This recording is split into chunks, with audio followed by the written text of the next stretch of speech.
Chapter 1: A Parallel Dimension. In one universe which most of us know, Naruto Uzumaki was born during the day of the Kyuubi attack, sacrificed by his father to become a Jinchuriki and seal the Kyuubi.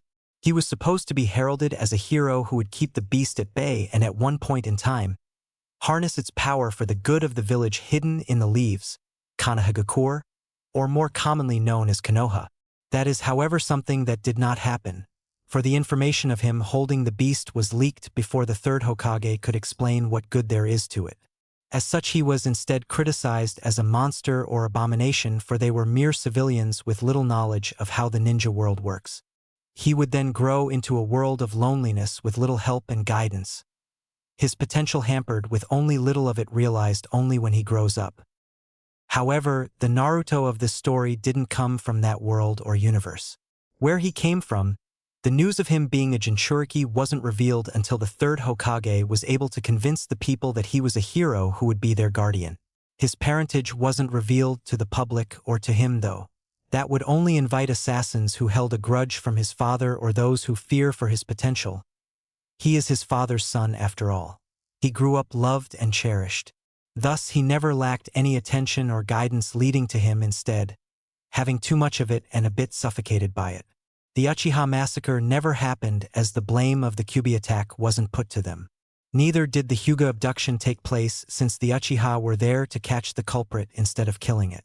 Still, he didn't have that much of connection to the two families, though. He didn't want more attention than he already had. On one of the busiest streets of Konoha during a cloudy day, a 15-year-old blonde teen with azure blue eyes can be seen walking with both his hands carrying quite a number of bags containing random fruits and vegetables. He had a sun-kissed tanned complexion with 3 whiskers like marks adorned on his cheeks. The sad teen was also wearing dark green cargo pants and black t-shirt with an Uzumaki swirl embedded on the back of the shirt. "Naruto-sama, would you like some apples? I have some here that arrived just now. It's imported from the Kumo, so it's sure to have a great taste," a middle-aged brunette store owner called out to him. "Thanks, Miss Kana, but I'm afraid I'll have to decline for now. My hands are full at the moment," Naruto replied, raising the bags he is holding a bit to emphasize his point. "Ah, of course you do. I always wonder why you would not receive any of the villagers' gifts in the market, Naruto-sama. You wouldn't have to buy those if you had. After all, you are our guardian and hero. We are only showing our appreciation for what you have done," Kana answered. Naruto was about to answer when a new voice entered the conversation. "Declining freebies from the public, Naruto?" A new voice entered the conversation. Naruto looked at the newcomer, who was wearing short-sleeved gray jacket with green-edged sleeves with the Nara clan symbol on the back. He excused himself from the store owner and walked away together with his new companion for a bit, then started to jump on the roofs of the houses before replying to his previous statement. There were lesser chances of being noticed above the roofs after all. "If I keep on accepting their gifts, that would make me rely on them too much and them go bankrupt, Shikamaru. Besides, you know I don't like their attention that much. I don't deserve them," Naruto retorted. The now named Shikamaru sighed before speaking. "Always the modest one, you do realize that's the reason they like you too much. You're way too good of a person. Sasuke is almost the complete opposite of me, who always broods but still gets a lot of attention. It's not about me being good. It is about them over-appreciating what happened to me. It's not even my choice. Sometimes I wish I didn't get the beast sealed inside me, but I know I'm the only one capable of holding it right now. What with being the last Uzumaki on Konoha. Sometimes I even wish they didn't know I was the Jinchuriki of this beast, or better yet, the third didn't have to make me some glorified prison for the beast," Naruto ranted a bit. "That's even more troublesome. Do you even know how the Jinchuriki of the other hidden villages are treated? You are lucky you've been spared of what they are going through. I heard they aren't even being treated as humans. At least they have personal space and time for themselves. Uncle Jiraiya even said some of them get to live outside their villages. And here I am trapped here in this village with these people kissing the very ground I walk through. You wouldn't want them to hear what you just said. We're too far for them to hear us, Shikamaru, and I'm sure the Umbu guard stationed to guard me have already known my opinion of people like those for a while now." Just as Naruto finished speaking, they arrived on a grassy hill that was an unused training ground, though there could be nobody seen anywhere in the vicinity. Shikamaru dropped on his feet and sprawled himself on the grass, laying as if without care for the world. A moment later, Naruto dropped his belongings before he copied Shikamaru's actions. They talked about a few random things before finally deciding to keep the silence and watch as the clouds move in the sky. The two had been friends for the longest compared to their other classmates. Naruto liked Shikamaru the most. His other classmates, especially the girls, were way too fond of him to his liking.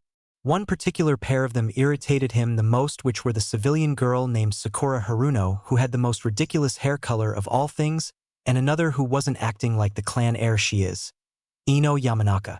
Together, they were the head of the Naruto and Sasuke fan club.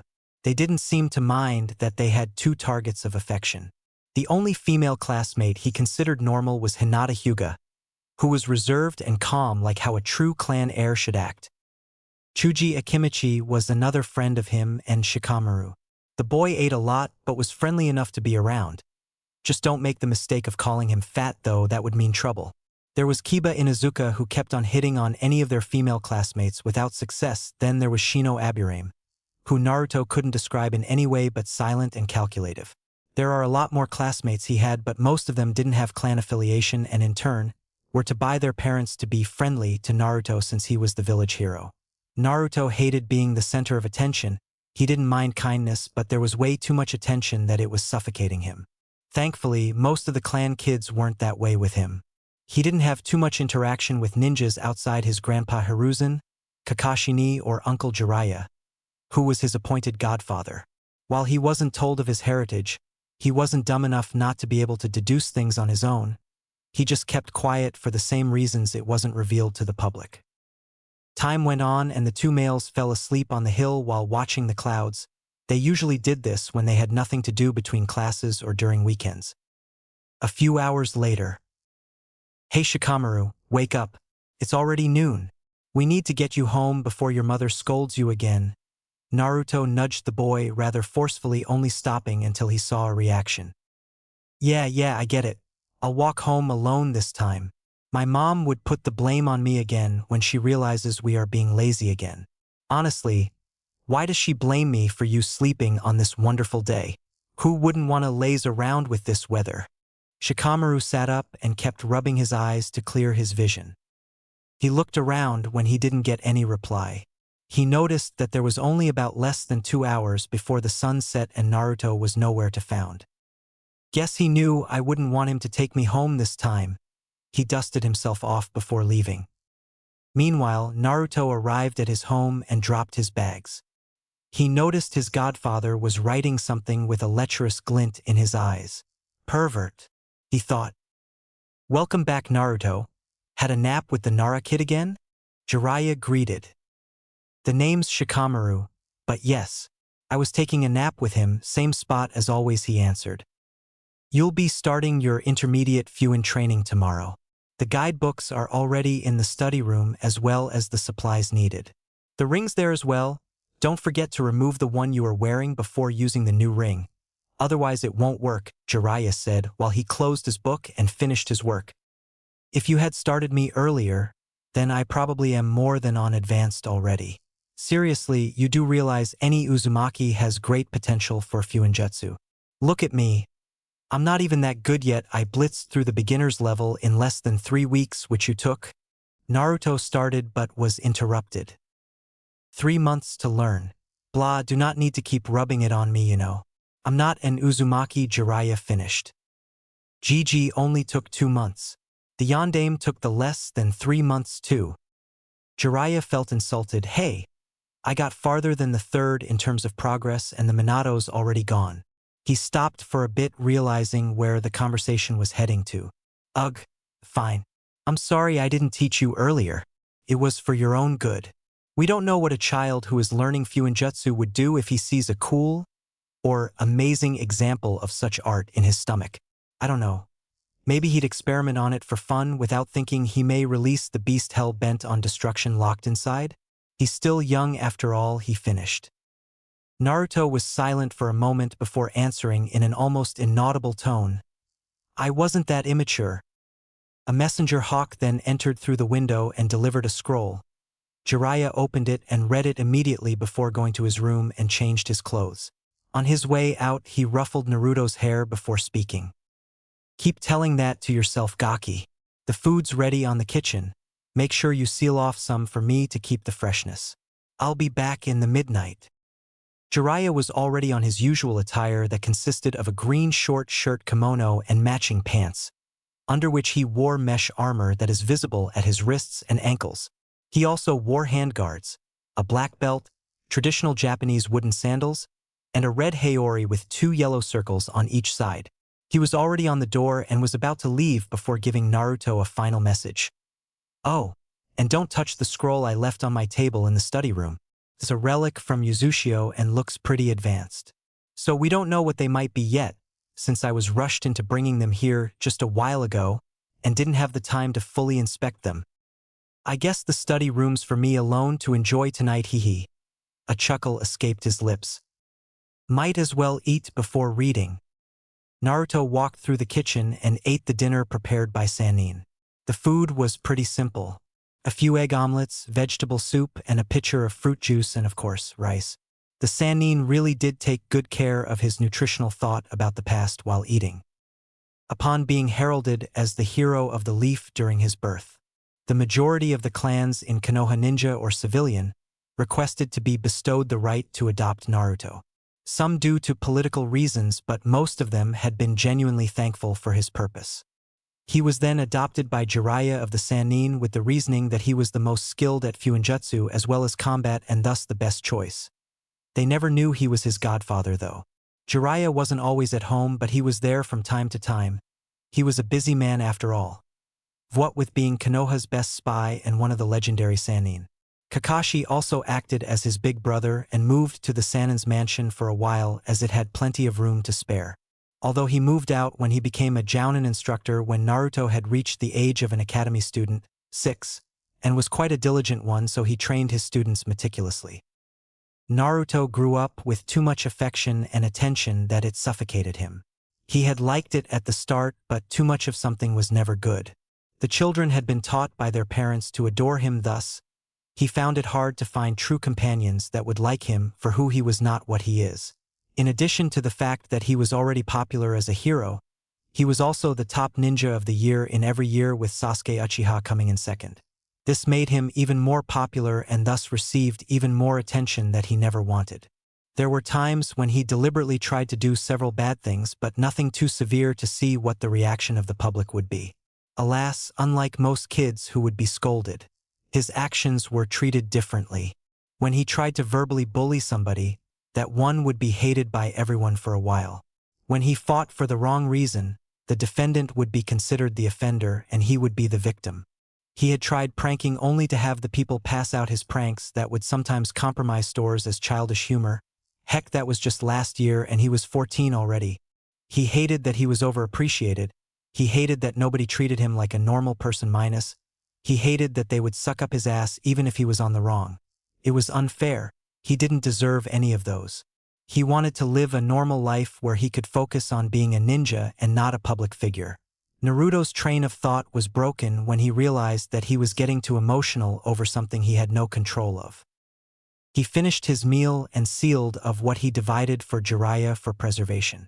He then walked to the sofa on the living room and relaxed for a while before getting bored, so he looked at the clock which pointed out 7:40 p.m. and thought, might as well read the books in advance. This time it should be easier since I already know the basic principles of Fuinjutsu. With that thought in mind, he left for the study room. The Sannin's residence was actually a mansion left by Naruto's parents, but was hidden to the public. It was bought by the Yondaime for the purpose of providing Naruto a great environment for growing up. A beautiful garden full of herbs and fruit trees, a balcony like most mansions had, dining areas with tiles, a huge study room with a library. Those were only a few things that could be found inside the residence, which was pretty close to the Hokage Tower as well as the police station manned by the Uchihas. Thus was quite far from the civilian areas. Naruto entered the study room. It was a huge rectangular room.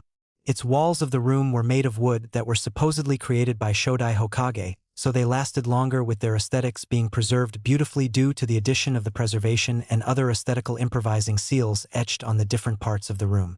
The room looked so naturally that one would mistake it for a tree house or a room built inside the trunk of an enormous tree.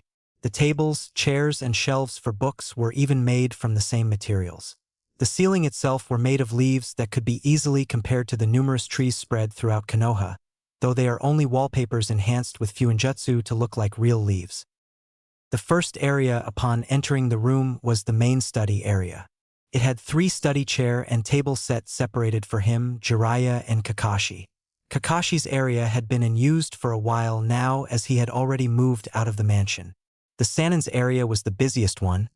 Scrolls, brushes, notebooks, and a shelf, as well as a folder cabinet on the opposite side of the shelf. Naruto knew there were no immensely confidential information there though. The Sannin was a goofy one, but he wasn't dumb. Naruto's area looked like how any other study table should. Lamplight, notebooks, pens, and other stuffs you would expect from an academy student could be found. He picked up the ring placed on his table and wore it, but not before placing his previous on one of the drawers of the table. The ring was an entree clearance for the library on the left side of the study room. The level of the ring decided which books you could read there. The rings would resonate to the scrolls and books and allow you to use them as the text and content would appear depending on the clearance level of the ring. The scrolls and books would be blank if you didn't have enough clearance level, so it would prevent someone from learning things he wasn't supposed to know yet. Not that anyone could enter the library without permission though. Anybody not wearing a ring would only see a wall there without any door, and the door to the study room itself required the person to be given personal entrance rights, which currently, only 4 people of Konoha today had been given.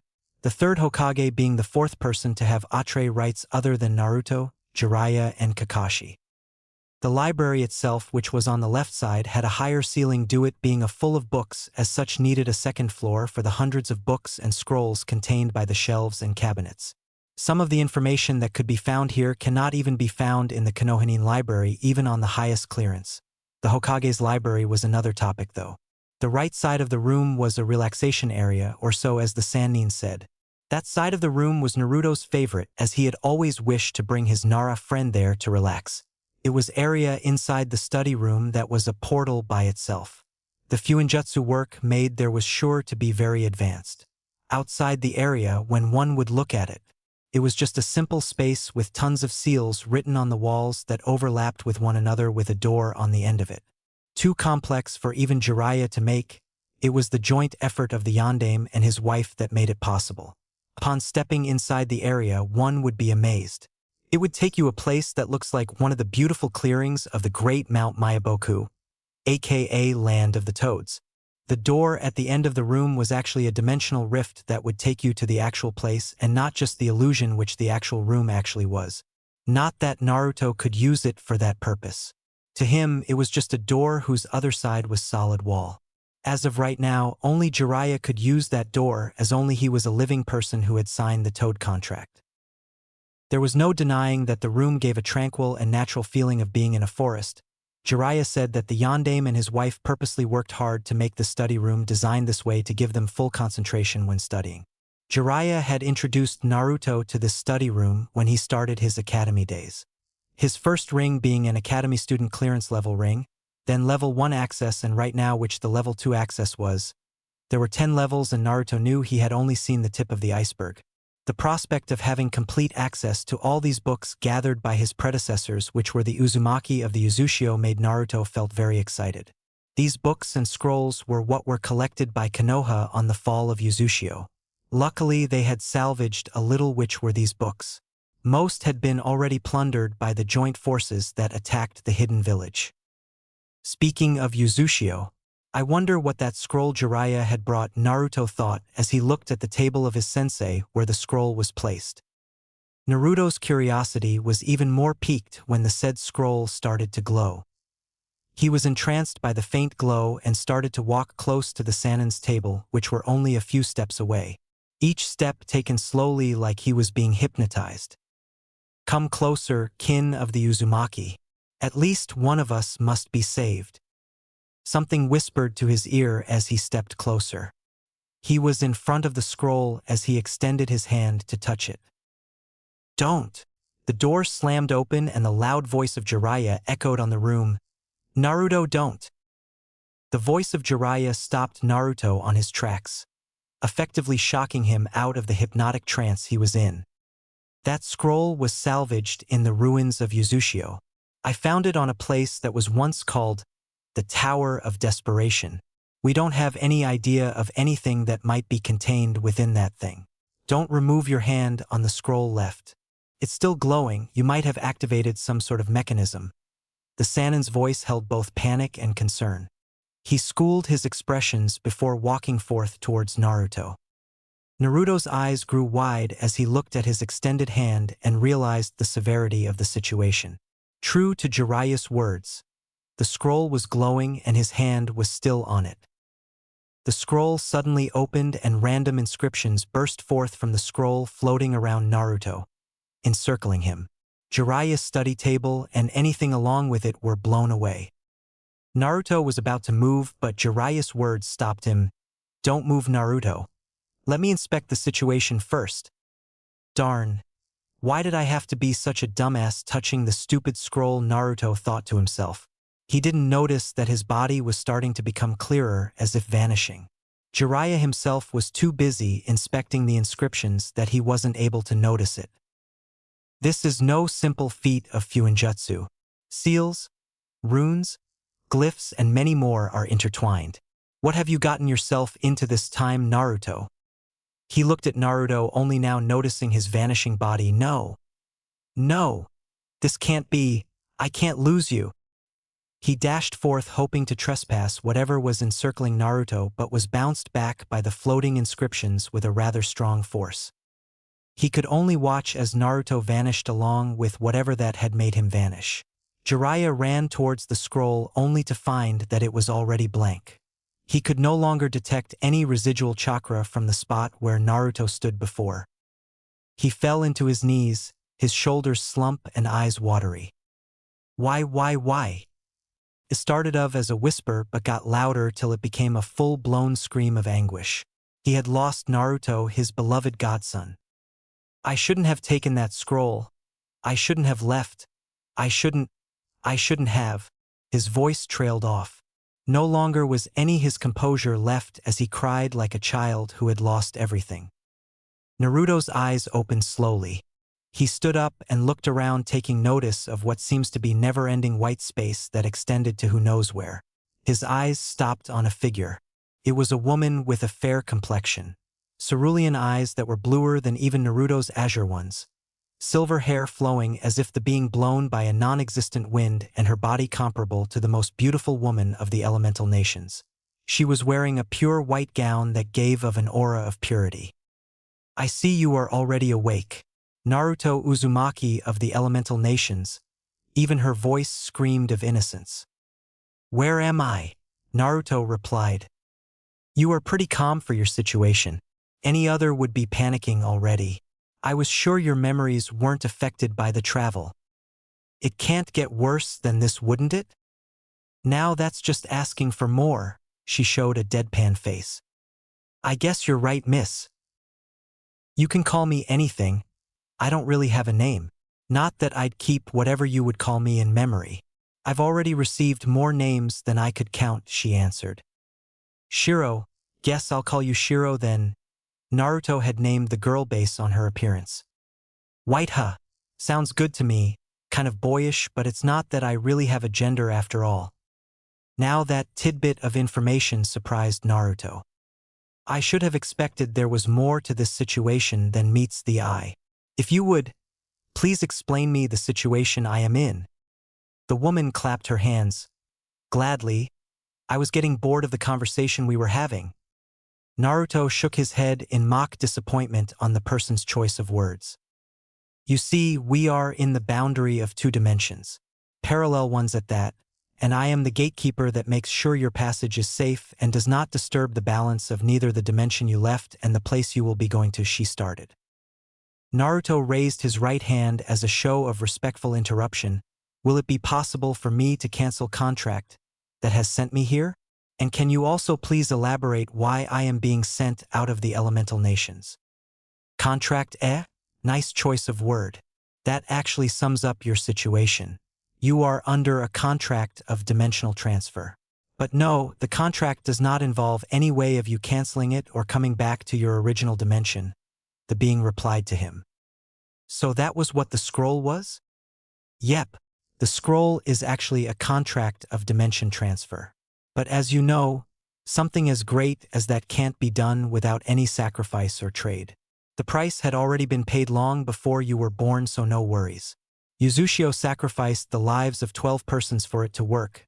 She answered enthusiastically, as if she didn't just state that his predecessors had just committed murder. Naruto was about to open his mouth for a question, but the figure beat him to it. Prisoners of war. The sacrifices weren't that innocent, so I wouldn't think that badly of your ancestors. And before you ask, yes, I can read you mind, so you do not actually need to speak, but you can. If only to make the information flow smoother. A tick mark to appear at his head due to the interruption. As I have already said, I am a dimensional gatekeeper. There won't be a barrier language since I can read memories and integrate it into mine. I am also neither a man nor a woman. I only appear in this form as people usually show less reluctance in cooperating when in the face of an weak and innocent-looking person. But don't get too big on the head though. I am even stronger than the strongest your dimension can present. I can take on almost any form too. If our kind had a name, we could be called shape-shifts. The being introduced itself with an innocent smile on its beautiful face. This means I wasn't the only one? Naruto asked. Yes, but you're the first to transfer in your target destination. Anyway, back on topic. The scroll was made during the warring eras by the best seal masters of Yuzushio as a last line of desperate struggle to have at least a single survivor should there be a threat that your ancestors would be wiped out. I guess it is why they put it in a tower they named Tower of Desperation. It was never used, however. The attack on Yuzushio was a great surprise. Normally, each generation had at least a batch of prospective person that would take up the role of using the scroll. Unfortunately, none of them made it to the tower, as such it was left. The tower was destroyed and the scroll was trapped on the rubbles of the ruined building. Later on, Jiraiya of the Sannin was the one to find it. Whatever happened next, you already know. Naruto took every detail. His face held no emotion, but his heart was on turmoil. He could no longer go back after all. Can you give me an idea of where I'll be sent? Naruto asked. I feel sorry for you, Shiro said with a sad face, but that didn't last as it was replaced by a grin before she continued, Nah, just kidding. You shouldn't be so sad. Your situation isn't actually that worse. The teen perked up with Shiro's words. The place where you will be transported into isn't that different from your own. In fact, you could almost consider it just a different timeline. Though it isn't, it's really just a parallel dimension where one action made a huge impact on the future. If it was the same dimension, I could almost say that you would just be simply sent back to your 10-year-old self. Things are not just that simple, unfortunately, Shiro sighed. What do you mean? Naruto couldn't help but ask. Where you'll be sent, you were never the hero of Konoha. The third Hokage wasn't able to convince the public that you are the jailer and their guardian. In turn, you were hated, and that led to you lacking guidance and attention. You craved what you didn't have, so you turned yourself into the art of pranking to receive attention. Even if it was just annoyance. Basically everything I wanted before I left, he summarized. The girl had said that she could read his memories, so Naruto expected her to already know what he was talking about. Not quite simple. You were treated like how the other Jinchuriki were treated. Hated. Loathed and isolated. Big deal. You weren't able to make friends, which means you can't act like you know any of your batchmates. You never knew Kakashi. Sarutobi was the only person who cared for you except for the ramen sellers. Jiraiya wasn't able to adopt you since the civilian council had prevented it at all cost, the girl corrected. So just isolated? And I pranked people, but this time they hate me? Sounds like a good place to me. Naruto felt his sadness slowly fade away and be replaced with growing excitement for his new location. I guess I'll replace whoever is my double there and take his place, eh? Yes, you will. He is basically you, but with a different childhood. He will be ours though, his consciousness that is. Wait, what? Naruto jolted up with that new information. The scroll that sent you here required 12 sacrifices. 10 of those for the transportation, 2 for the existence replacement. You will take the other you's place as a replacement since only one of you can exist. Clones, elemental or not, are you but not an other you, so they shouldn't be counted.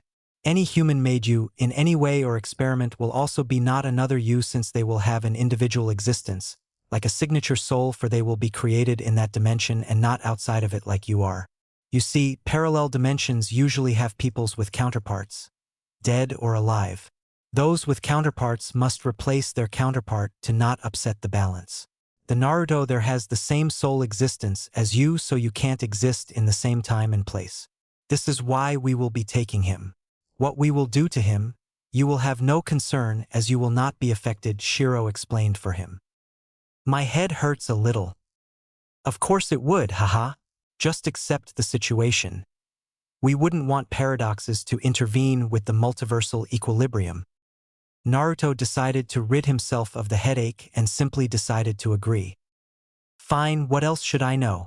I think the time's almost up, so I might as well get as much info as allowed. True to his words, his hands started vanishing just like before, but way slower this time.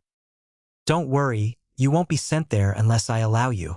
So there are a few restrictions you must obey lest you will be the one in the place of the other you.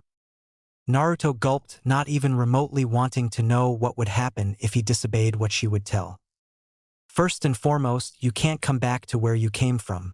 So any attempt by using any method mostly relating to Fuinjutsu will be banned. The reason you are contained here for a while instead of instantly sending you to that place is because your existence on your past world is slowly being erased till nothing will be left, meaning it will be as if you never existed. The other Naruto is also being slowly prepared for a replacement. Once the preparation is ready, you will be allowed to transfer. Shiro started with the first rule, letting Naruto take the information into his head before continuing. Second is that you are not allowed to let anyone know about your past dimension as well as the existence of this place, which includes me. Other than those two, you should also know that in time you will forget about me and this place. Even if you write it, record it, or even go as far as seal your memories, it won't work. Don't ask how, this is how it should be. If you ask when it will take place, it varies per person but usually takes 5 to 8 years to properly implement everything to place, so the ripple in that dimension due to your entrance would be calmed. Anything else? Naruto asked eagerly. The prospect of a Konoha where he wasn't patronized really made him excited. A place where he wasn't monitored by the Sannin so he could try to learn anything he wanted made him even more enthusiastic. This situation was a win-win for him. Eager one, aren't you? There's nothing else to tell. Close your eye and don't open them until after I touch your forehead. Shiro walked closer, then touched his forehead. Farewell, Naruto Uzumaki. When Naruto opened his eyes, he found himself on an unfamiliar place. It looked like a worn-out apartment and he was on what seemed to be a second-hand bed. I guess the other me lived in a worn-out apartment since Jiraiya wasn't able to adopt me.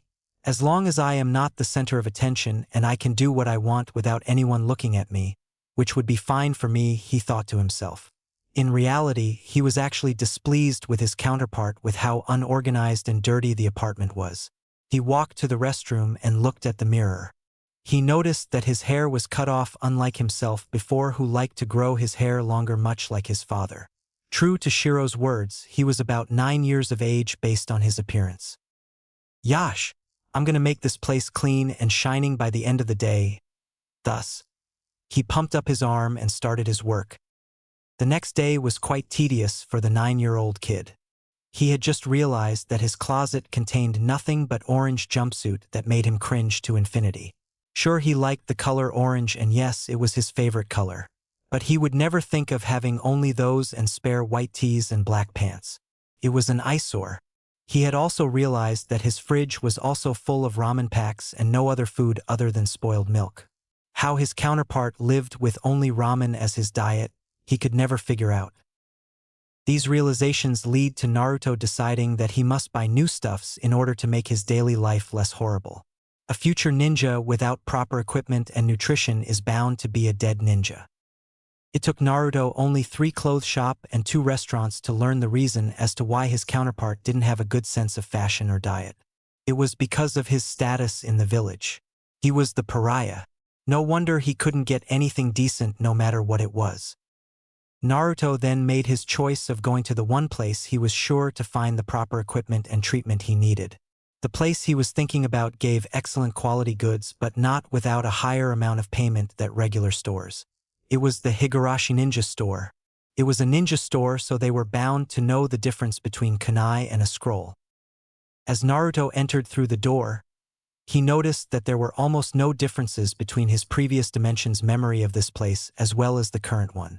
The only difference being that the place had more stocks and equipment than he usually saw, probably due to the fact that the shop had become famous when the villagers learned that the village hero was said to buy at the shop. Naruto looked through the clothing section and noticed that the prices were an exact replica of their counterpart in his previous dimension. This brought a smile on his smile for a minute as he remembered his memories of the place. It didn't take long for the smile to be replaced by a frown as he looked to his Gamachan wallet. Clearly, he had more than enough saved money. This proved the fact that his counterpart was either used to being frugal or was used to buying other necessities. Regardless, this time he would make sure he would receive the proper treatment his body needs. The price tag's not to your liking, eh kid? A man's voice called out to him.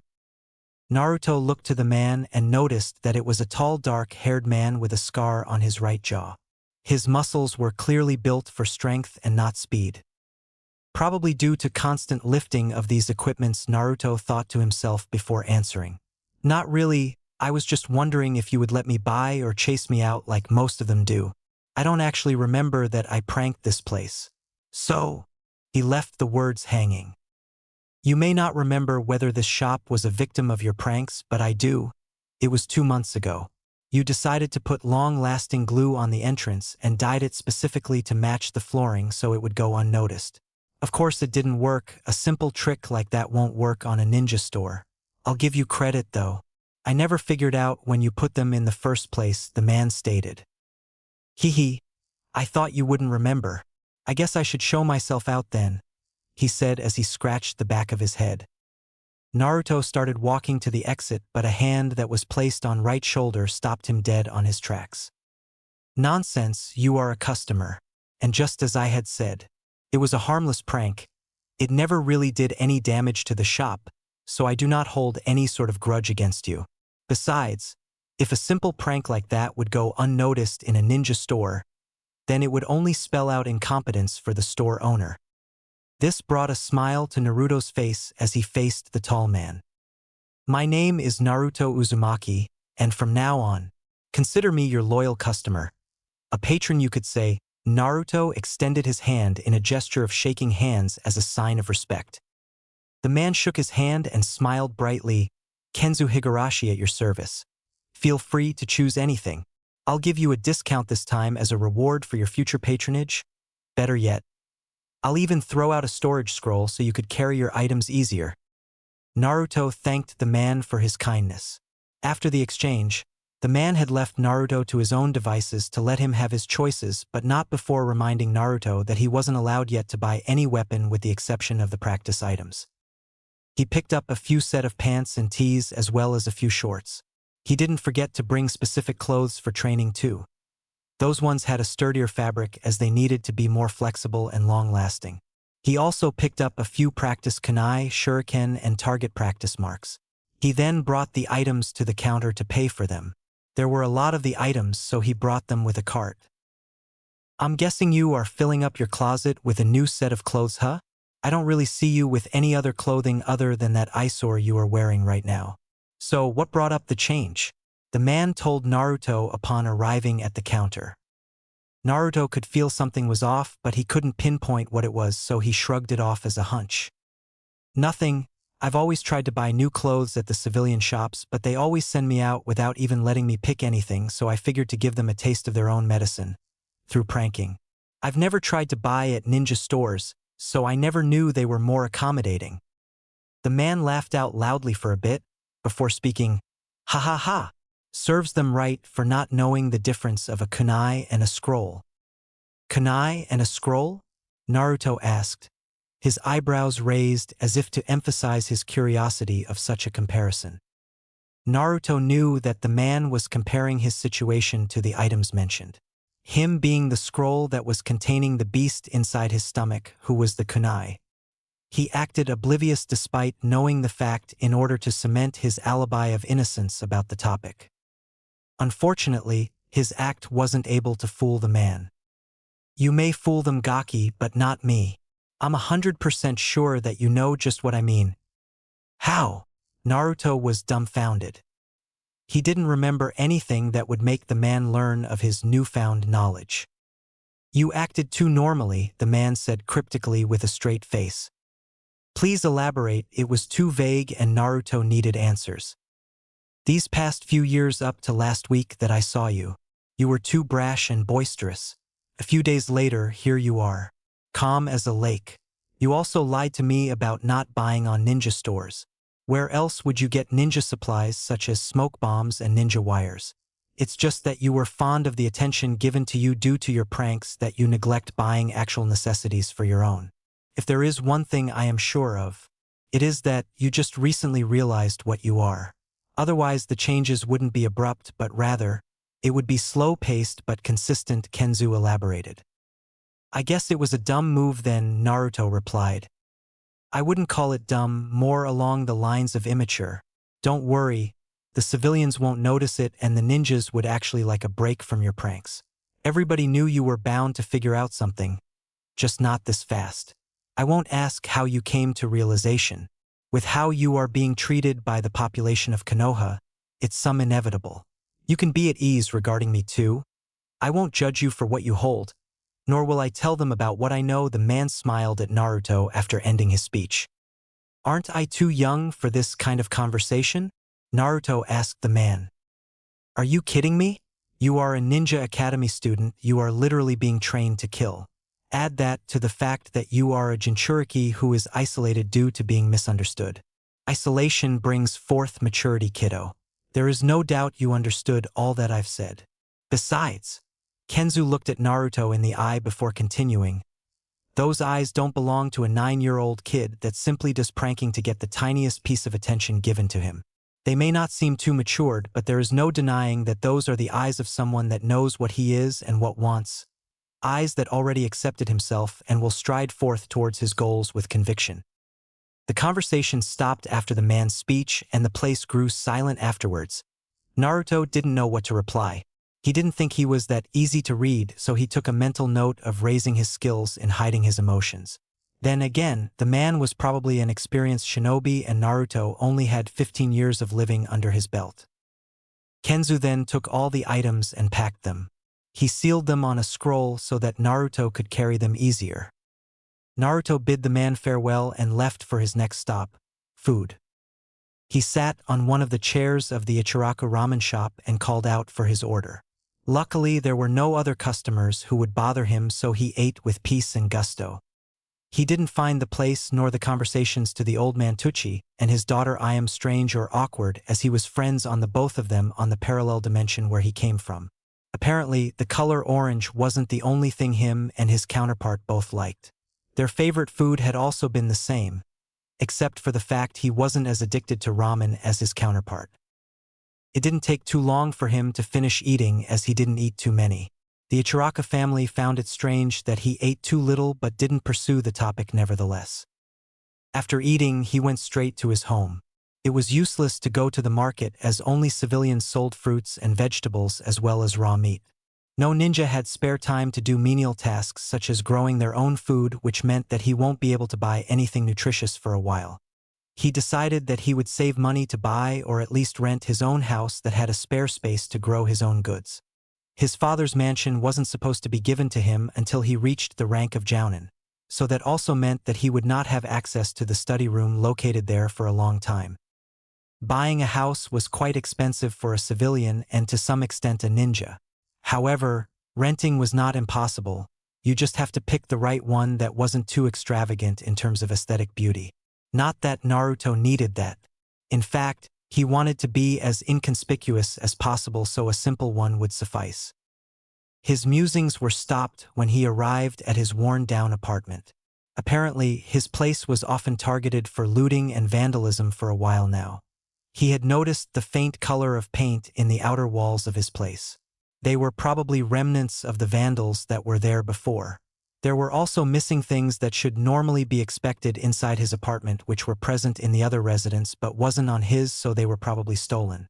It was a good thing that those attempts were stopped. The hidden Umbu guards stationed around him were probably ordered to prevent further attempts to make his home a mess.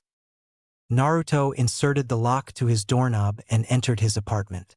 He then unsealed the contents of the scroll and put the items to where they should be, the clothes being on the cabinet and the practice equipments on his storage room.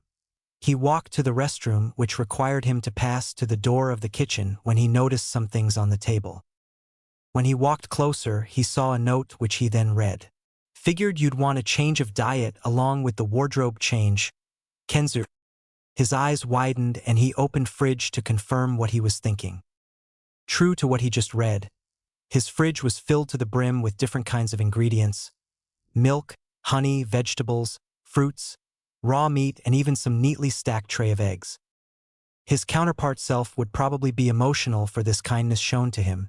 Not him though, as he was showered with kindness in his previous life. His respect for the man still rose up though. These foods were sure to last at least 2 months for sure, as he could infuse the fridge with preservation seals previously taught to him by Jiraiya. Preservation seals were intermediate level, but Jiraiya thought he should have learnt it earlier as it was a useful skill for a ninja. He noticed that there was another note atop the tray of eggs and picked it up. You don't have to worry about repaying the products or thanking me. You deserve at least this much for holding the beast at bay and putting up with the behavior of the populous Genzu, Naruto read. Naruto looked at the window, a smile gracing his face as he watched the sun slowly set. I'm liking this place even more and more. Outside the apartment, a few blocks away, 2 masked figures stood and watched as Naruto looked at a window, smiling. Taicho, are you sure it is all right to give the boy that much provision? What if he grows suspicious and asks Kenzu-san? The other masked individual inquired. You don't have to worry about that. I have already informed of Kenzu-san of the situation, and he has stated that he will cooperate should Naruto need further assistance. The cat-masked one answered. I see. He deserves much more than this. I wish I could have helped him more. I know you do, Taicho. This day had been Naruto's 4th day after the transport. The first day he had spent on general cleaning of the house, the second spent on changing his wardrobe and getting food supplies.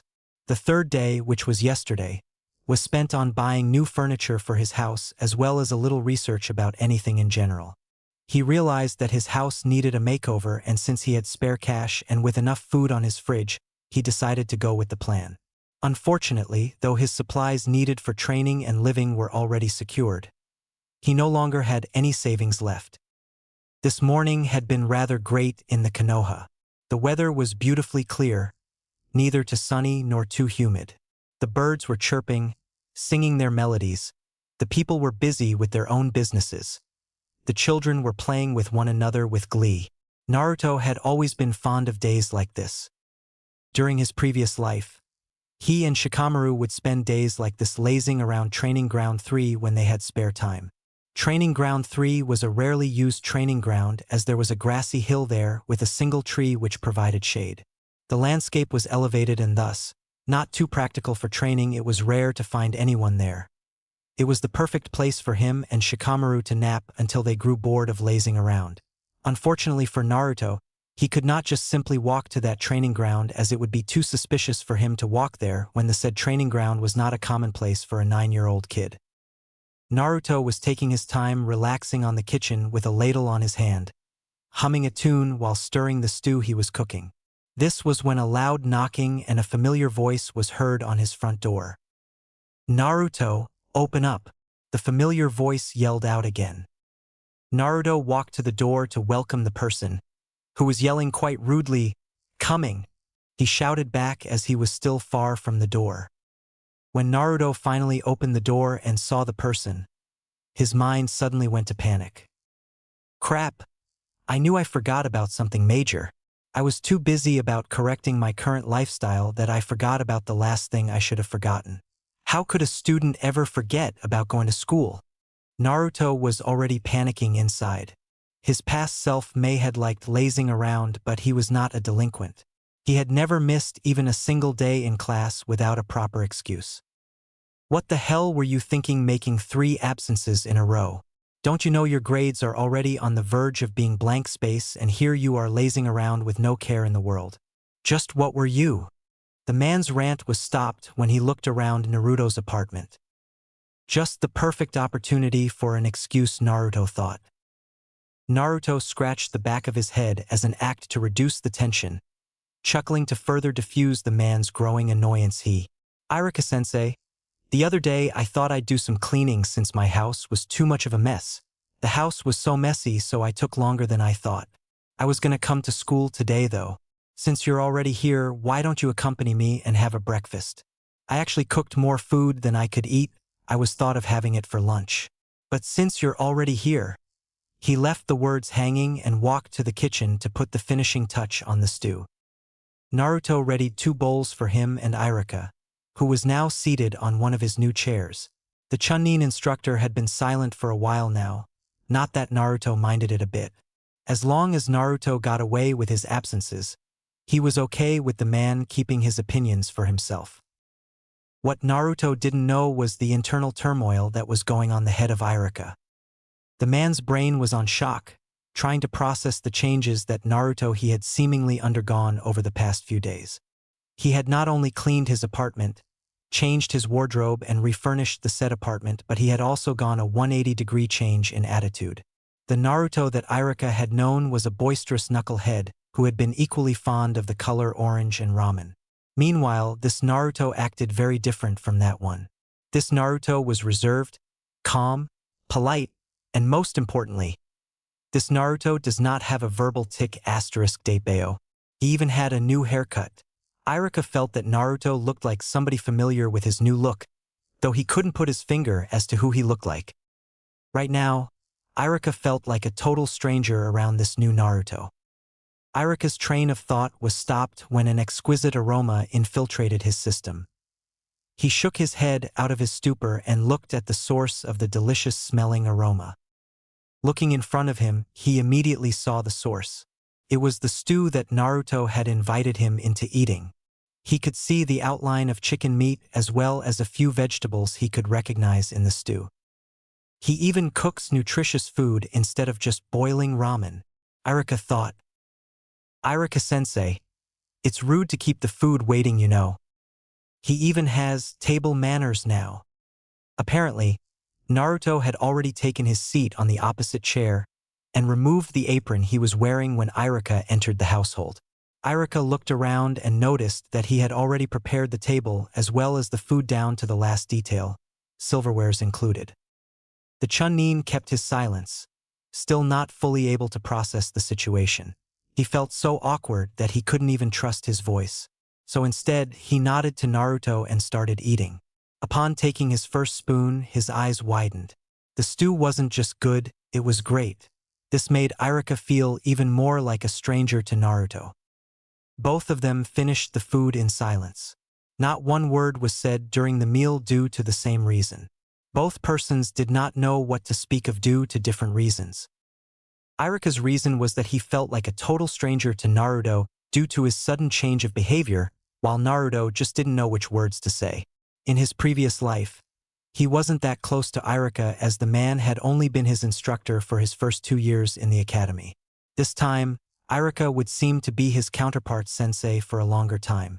And if based by the fact that Irika home visited Naruto even though he was a Jinchuriki, then this must mean that he and Irika had been quite acquainted and probably in good terms.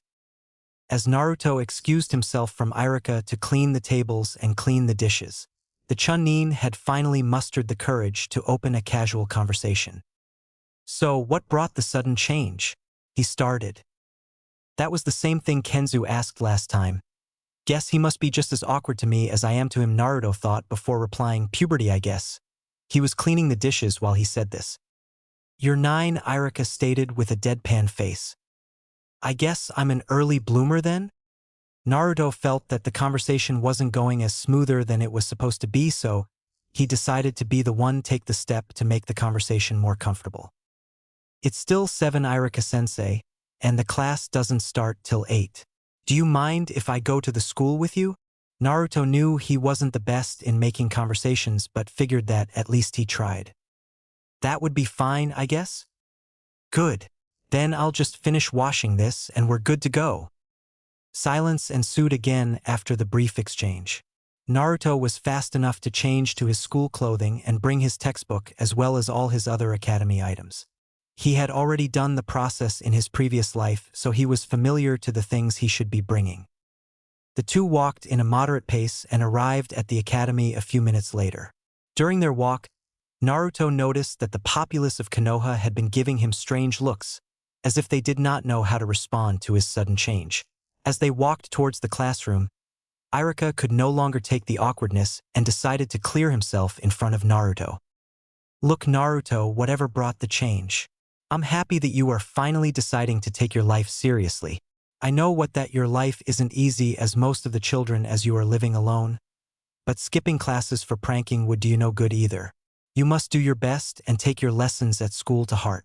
To be a proper ninja, you must have not only physical duress but also fortitude. This is why you are being trained in the academy before being sent to the field, to give you preparation for what is the worst that may come. I truly hope that from now on, you will try to put enough effort in your academy classes, Naruto. Naruto's face brightened up at the man's speech as he replied, I must have been a really naughty boy then, Irika-sensei. Don't worry, mistakes were made. I'm still 9 after all, so I have all the time in the world to change those mistakes. That speech was great, sensei. You were really a teacher straight to the heart. Naruto's compliment surprised Irika just as much as it delighted him. After all, it's not every day that Naruto Uzumaki complimented you. This was the first time that Naruto a direct compliment to Irika since the day he had been his sensei 3 years ago during Naruto's first year in the academy. Irika's awkwardness around Naruto receded for a bit, and he tried to make a light joke. With the complete change proves the fact that you are finally growing up, Naruto. Who knows? One day your dream of being a Hokage may become a reality, Irika stated. Hokage? That troublesome job? Nah, I think I'll pass. There are a whole lot of other things to do out there than stay inside an office and do paperwork. I'd rather tend my own greenhouse garden than do that job. This made Irika stop dead on his tracks in shock, but he was quick to recover as he chastised Naruto. I'll have you know that being a Hokage isn't just simply about staying inside an office and doing paperwork, although I won't argue that it is most of the time. It is a respectable job without the Hokage. A village will... And so Irika went on with his 10-minute lecture about what being a Hokage really was. Irika didn't notice that Naruto had not been listening to him halfway through the lecture. During this time, Naruto thought about the previous day. Just yesterday, before buying furniture for his house, Naruto had walked around the town to survey the population about their opinions about him. The results were as expected. He was considered as the same as the Kyuubi, a monster. That didn't bother him nevertheless. He never had much care to people who wouldn't even bother to know him personally.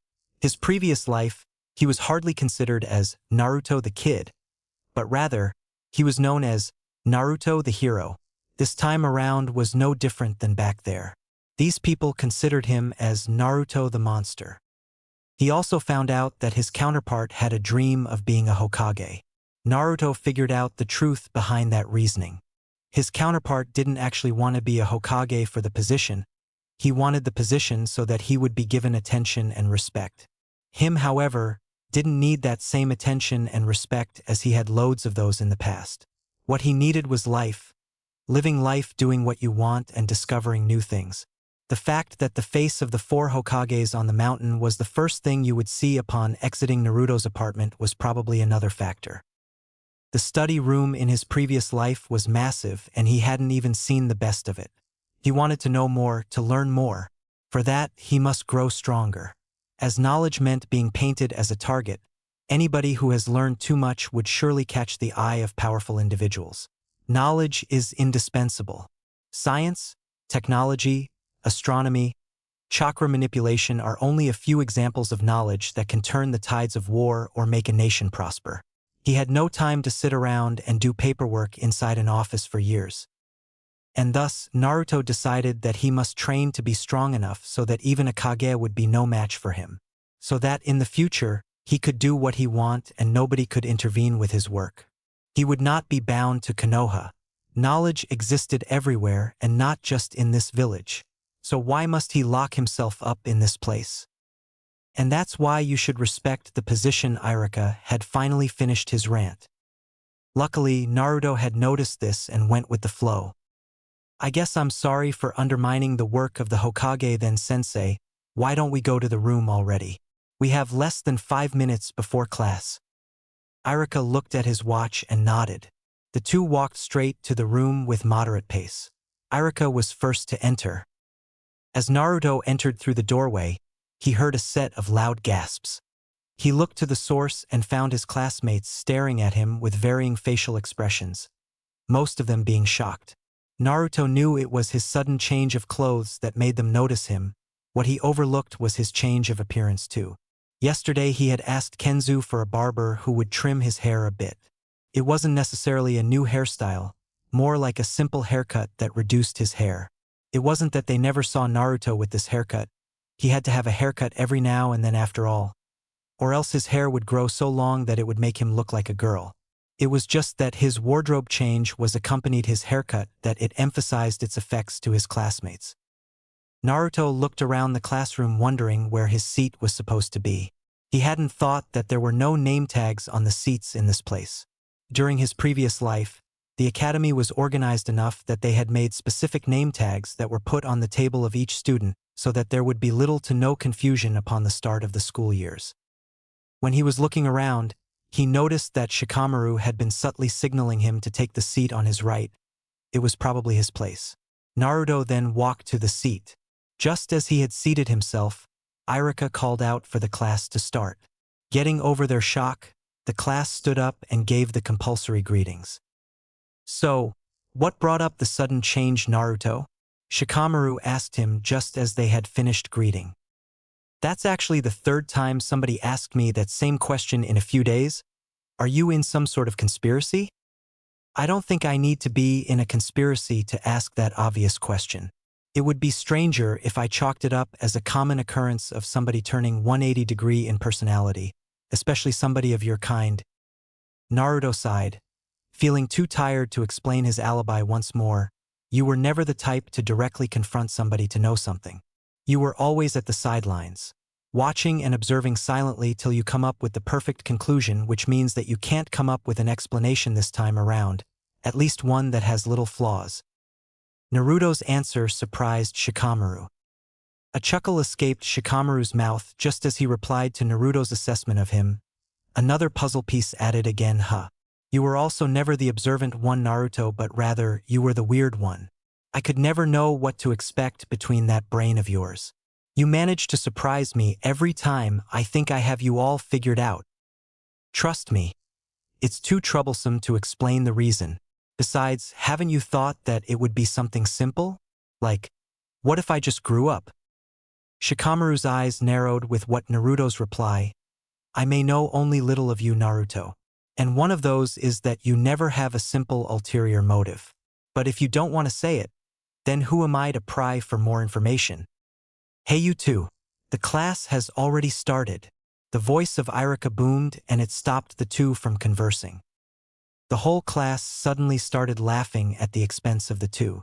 This time around, Naruto noticed some of them were just chuckling with mirth and with a strange expression in their faces as they covered their mouths, the ones with those expressions being a few of the females of the room. TSK. There's no doubting it, it's infatuation, Naruto figured. He wasn't surprised though. He had heard that the fourth Hokage, which was his father, also had his own share of admirers. And now that he himself had himself fixed, his genetics were playing their role on him. Naruto apologized to Irika for his ignorance and put his focus on the current topic. Now let's get back to the topic. I'll just retrace a bit so that Naruto and Shikamaru can follow. Our topic today is about soul scripts. Anybody who has an idea can raise their hands, and I'll try to rectify any wrong conclusions you may have already thought are correct." A few hands were raised, all of them being of those with ninja background in their family. Irika then picked a blonde girl. "My father said that soul scripts are in essence a piece of our own soul. Although it has never been proven, it is believed to be a materialization of one of the qualities of our soul. They manifest with great diversity or variation. Some manifest in the form of an ability, and some in the form of physical augmentation or mutation. There are other types of manifestation, but they are minority in number compared to the first two that I have stated." As the girl was explaining, Naruto's head was whirling with a myriad of different thoughts. What? A soul script? We weren't taught of that on my previous life. There was no way that soul script exists in my previous life. Something major like that would surely be taught to academy students. This must mean that there are new things here that don't exist in my previous world. I have to be more careful and observant for other things that may be not present in my previous world. The thought of new things that exist in this world surprised Naruto, and at the same time, it excited him. This just means more for me to learn, who knows? I might even get one myself, he thought. Perfectly said, just as expected of somebody with a ninja clan background. You can sit down, Ino. Now, if anybody has a question about what Ino just explained, you can raise your hand and we will move from that question to clarify any misunderstandings you may have gotten, Irika said. A random civilian boy raised his hand and asked a question. Sensei, if they are just simply granting abilities, then doesn't that mean that they are simply variations of Kekkei Genkai? I mean, if you look at Hinata-san, who has a Byakugan Dojutsu, which is a type of Kekkei Genkai, then it can be qualified as a soul imprint, as it has a physical manifestation as it makes their eyes be all white, and they grant Hinata-san the ability to see through things like X-ray vision. Shino raised his hand just as the kid finished speaking and sat down. Irika allowed the kid to speak. It seems the kid would like to answer the previous assumption of his classmate. In order to not cause confusion about Kekkei Genkai and soul imprints, I would like to review you about what a Kekkei Genkai is before explaining their differences. A Kekkei Genkai, or also known as bloodline limit, are abilities that can be passed down genetically within specific clans through blood and not just contract. The bloodline limits have records stating that they have existed just as long as we had been able to control chakra, thus predating the warring eras. It is proven that soul scripts are not Kekkei Genkai due to multitude of reasons. The first and most prominent one is that Kekkei Genkai cannot be obtained without having the genetic composition of an individual who has access to that particular kind of bloodline. Although there were rare cases that Kekkei Genkais would mutate and form into either a more potent type or an inferior type, some have modified types but never a different one. This means that it is impossible to get a Kekkei Genkai if you have no ancestors without a bloodline. This is proven correct as no civilian without ninja background has Kekkei Genkai. However, the case of soul imprints are different as there are civilian without ninja background had been able to attain their soul imprints. Furthermore, a Kekkei Genkai can only be activated and used if the individual who has it had training to mold chakra even in the simplest ways. A great example would be the Byakugan of the Hyuga clan. They are proven to be Kekkei Genkai as they are hereditary as well as they require the process of being capable of molding chakra to activate. The soul imprints, on the other hand, do not always have this requirement. There have been civilians with no prior chakra training that were capable of utilizing their own soul scripts.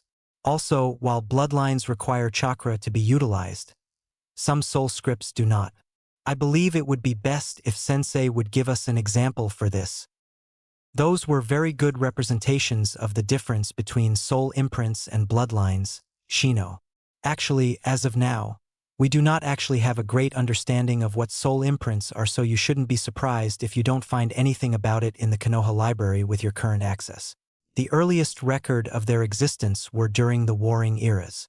As of how we can identify whether somebody is using a soul imprint and not a Kekkei Genkai is simple.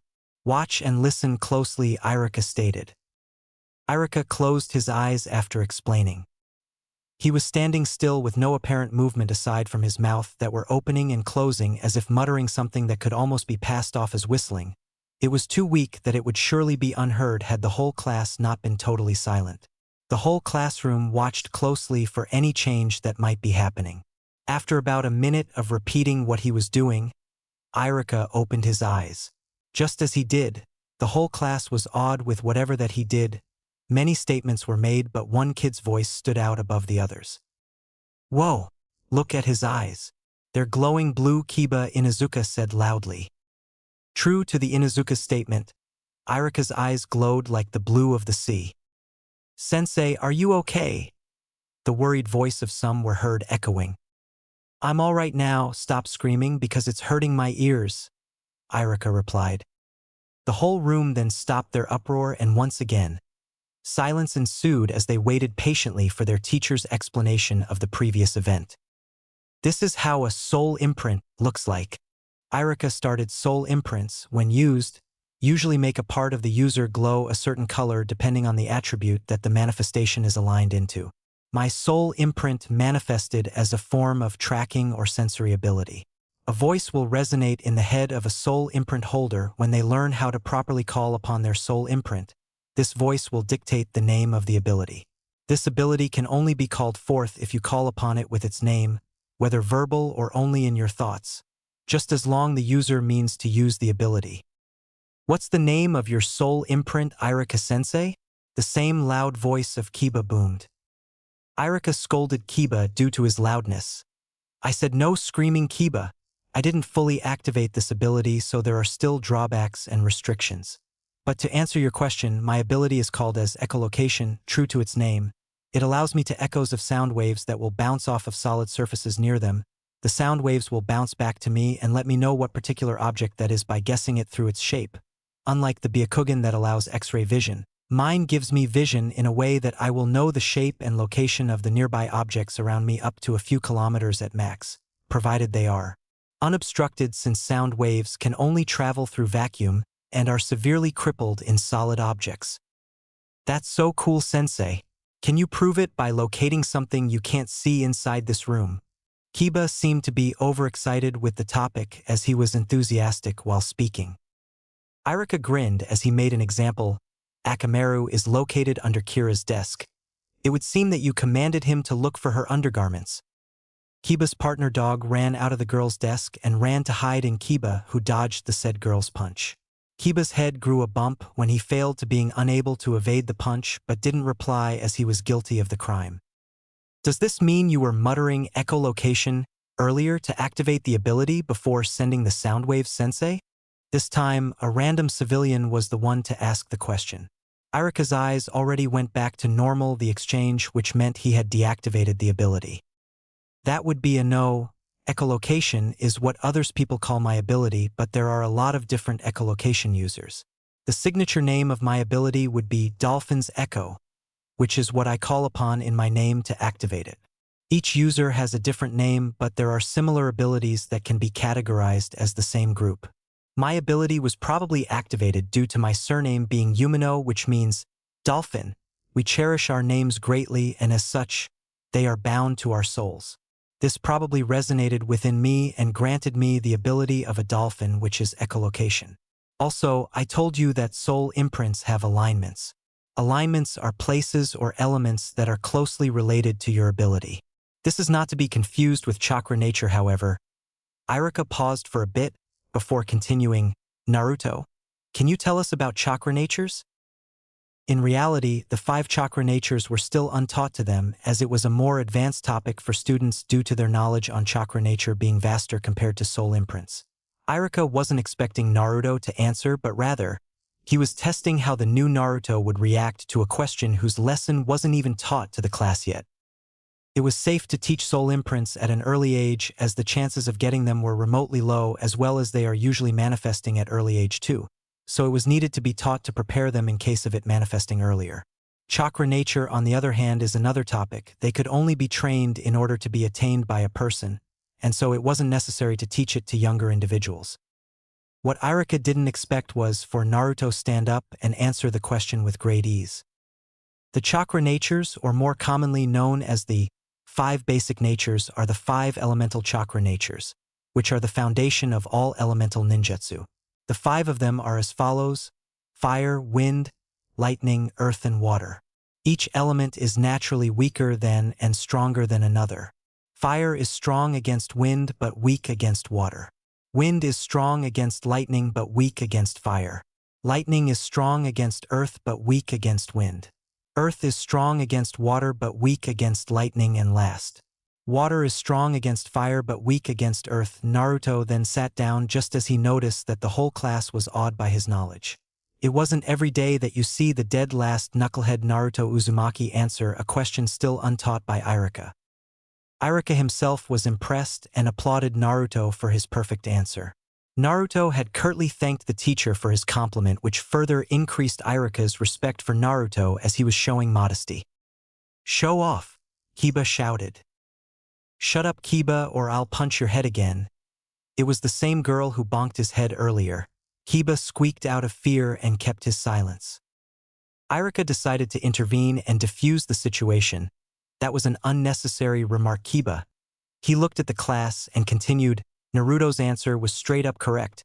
The 5 chakra natures are fire, wind, lightning, earth, and water. And as I have said, soul imprints are categorized into 2 kinds, as you may recall that Ino stated earlier. The 2 are ability manifestation and physical manifestation. Ability manifestations are those that only grant abilities to the user without any physical change, barring the glowing part of the body when a user activates his ability. I belong in this category as I do not undergo physical change when using echolocation. As I have said, we have different alignments for each ability. Mine is everywhere that is underwater. My soul imprint was based on the echolocations of dolphins. As such, my ability works best when submerged underwater. Due to this, if I am inside the area of my alignment which is underwater, my ability's effects can be doubled and even quadrupled under the right conditions. I will also have full access to it during that time. What about the other category, sensei? Another random student asked. Physical manifestations are soul imprints that, of course, change your physical appearance and either augment your other physical capabilities or grant you a new one. A great example would be Alphonse Elric, also known as the Living Armor, though we were never able to learn of its actual soul imprint name. His soul imprint allows him to transform his body into a living armor made of an unknown material. His ability grants him near impenetrable defense. It's a good thing that he isn't affiliated to any hidden village, as he would be a force to be reckoned with should he be sent to war in case a need for one arises. Another example is the son of the 3rd Hokage, who is Asuma Sarutobi. He is one of the Wind People, and the signature name of his imprint is Flight of the Firebrand. Firebrand is actually a bird that is native to Fire Country, where we are now located. His ability manifests as wings that grow on foot, giving him the ability to fly, but in actuality, he is actually just riding the wind. This gave him the moniker Konoha's Wind Rider. Iruka finished. These abilities are really great, sensei. How do we know if there is a possibility that we would get one? And is it possible to get more than one? Naruto asked. He was now really excited of the thought of getting one of these abilities. It is possible to get more than one ability. It may be uncommon, but it's not too rare. Some even have as much as 5, but they will be another topic for another day. The question to knowing who can get a soul imprint is quite tricky. Most, if not all of us with soul imprints agree that we are chosen by nature to have a manifestation. The criteria were never given. Whether a person is good or bad does not seem to affect the choice. What we have noticed, though, is that all of those with soul imprints have strong ties to where their abilities are derived from. I was fond of my name, which gave me a dolphin's ability. Asuma-san was also a fire guardian and was known to have a great understanding of how the element of wind works. Whatever the criteria is, we do not, and it is doubted to be ever revealed. The voice telling the name of the ability will also only be heard once, and it will never return. I see. Thanks for the answer, sensei. It is my role as your teacher to teach you proper knowledge and remove any misunderstanding you have in any topic as long as you are in school. Now, who else has a question? Iruka asked the classroom. The whole morning revolved around the same topic. Most of the questions being redundant or had already been answered indirectly, but Naruto still listened to every bit of the topic. He had to, if he wanted to have an inkling of obtaining this so-called soul imprint. By the end of the morning, and as lunch had come, A few of his classmates who he assumed were infatuated with his new look asked him to eat lunch together only to be stopped and warned by their parents to stop meddling with Naruto. A lot of parents came to the academy upon learning that Naruto had returned to the academy to warn their kids against the monster kid. They had noticed that Naruto had looked better, and so he might woo the hearts of their innocent child. But he was still a monster to the eye of the civilians, so they didn't want their children to interact with him outside of school. The third Hokage's law prevented them from telling their kids directly to hate Naruto, but it had never told them that they were forced to befriend the kid. Naruto didn't mind their opinions, he couldn't care less. The ninja clan kids didn't get this kind of warning, and so they weren't that wary around Naruto. This gave Naruto the opportunity to get close to a person he knew he would be happy to be in a company of. He walked close to that person and started a conversation. "Hey, Shikamaru, wanna play shogi? I have a board at home. I'll also treat you for lunch if you want," he grinned. Naruto had already planned ahead and brought the things that he knew the kid liked so that his trust would be gained easier. "You play shogi?" Shikamaru looked peculiarly at Naruto. He seemed skeptical about Naruto's choice of a game.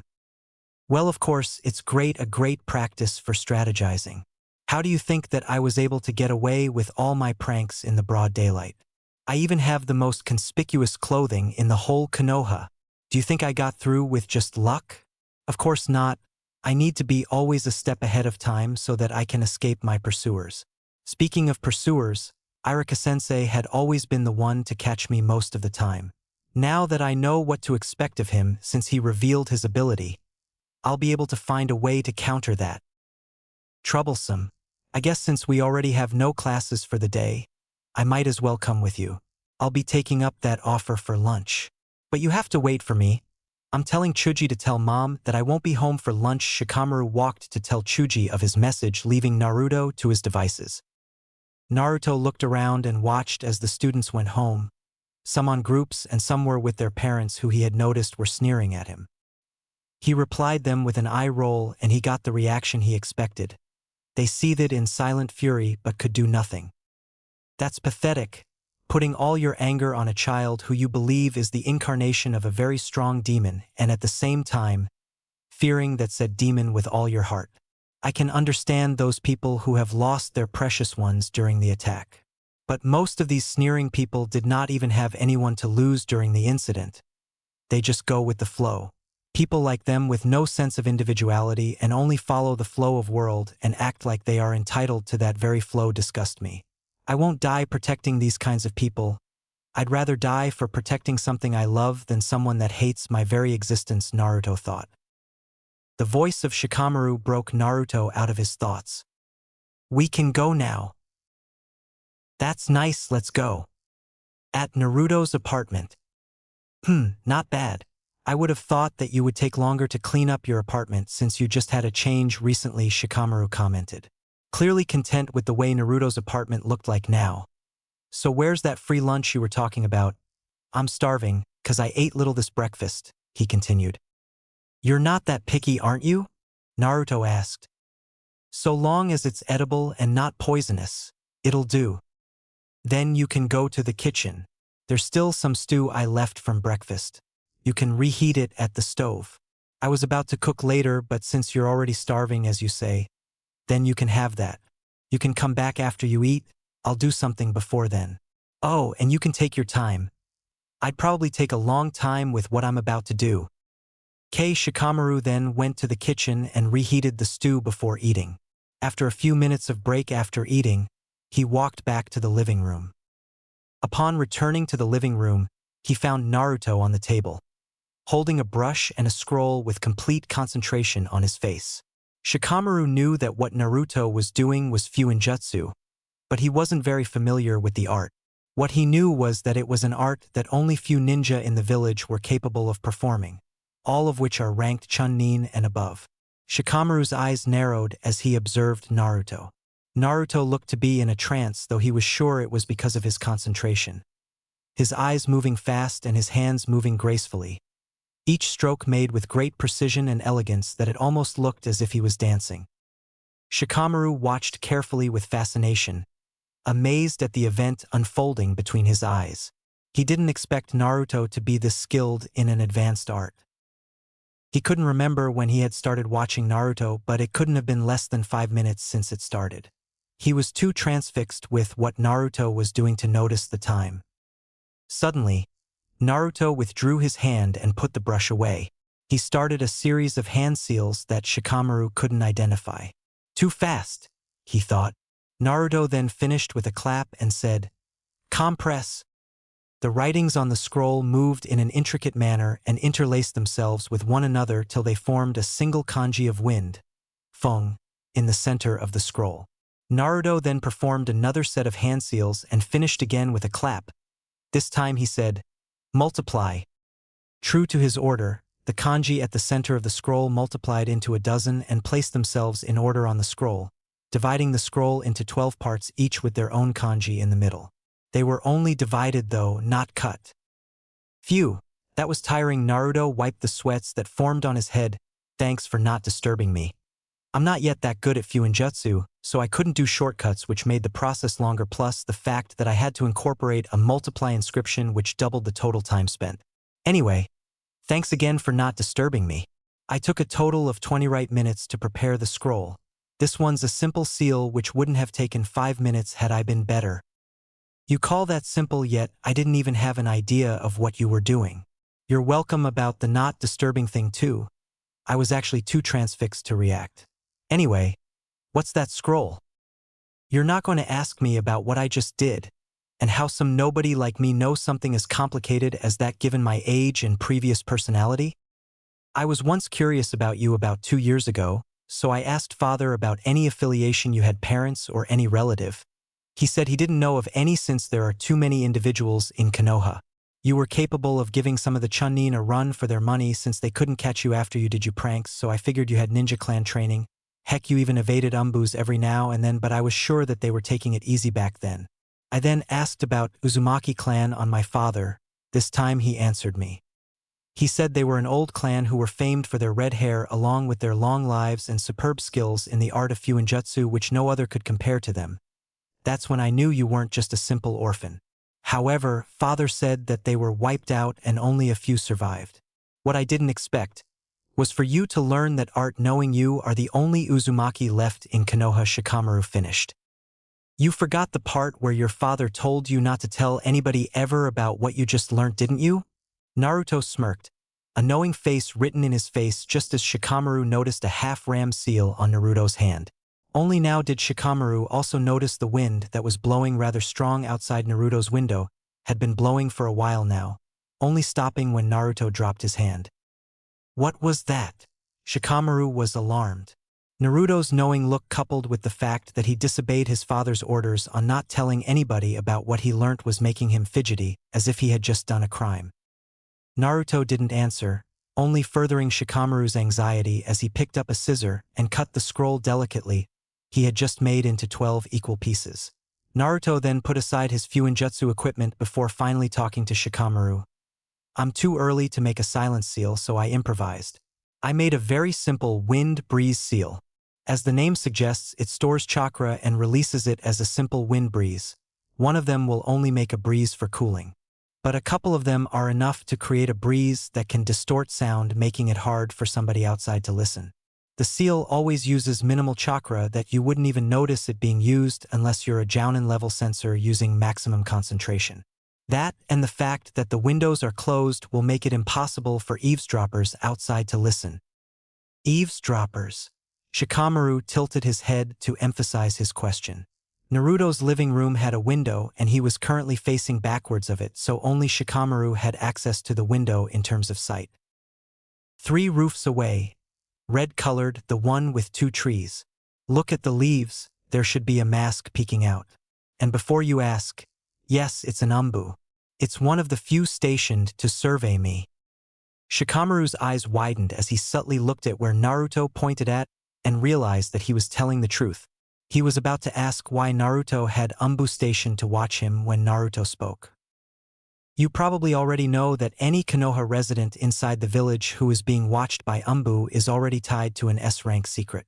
So if I were you, I'd stop probing around and instead Let's play shogi. Naruto had already set up the shogi pieces and had started with the first step being the pawn from e2 to e4.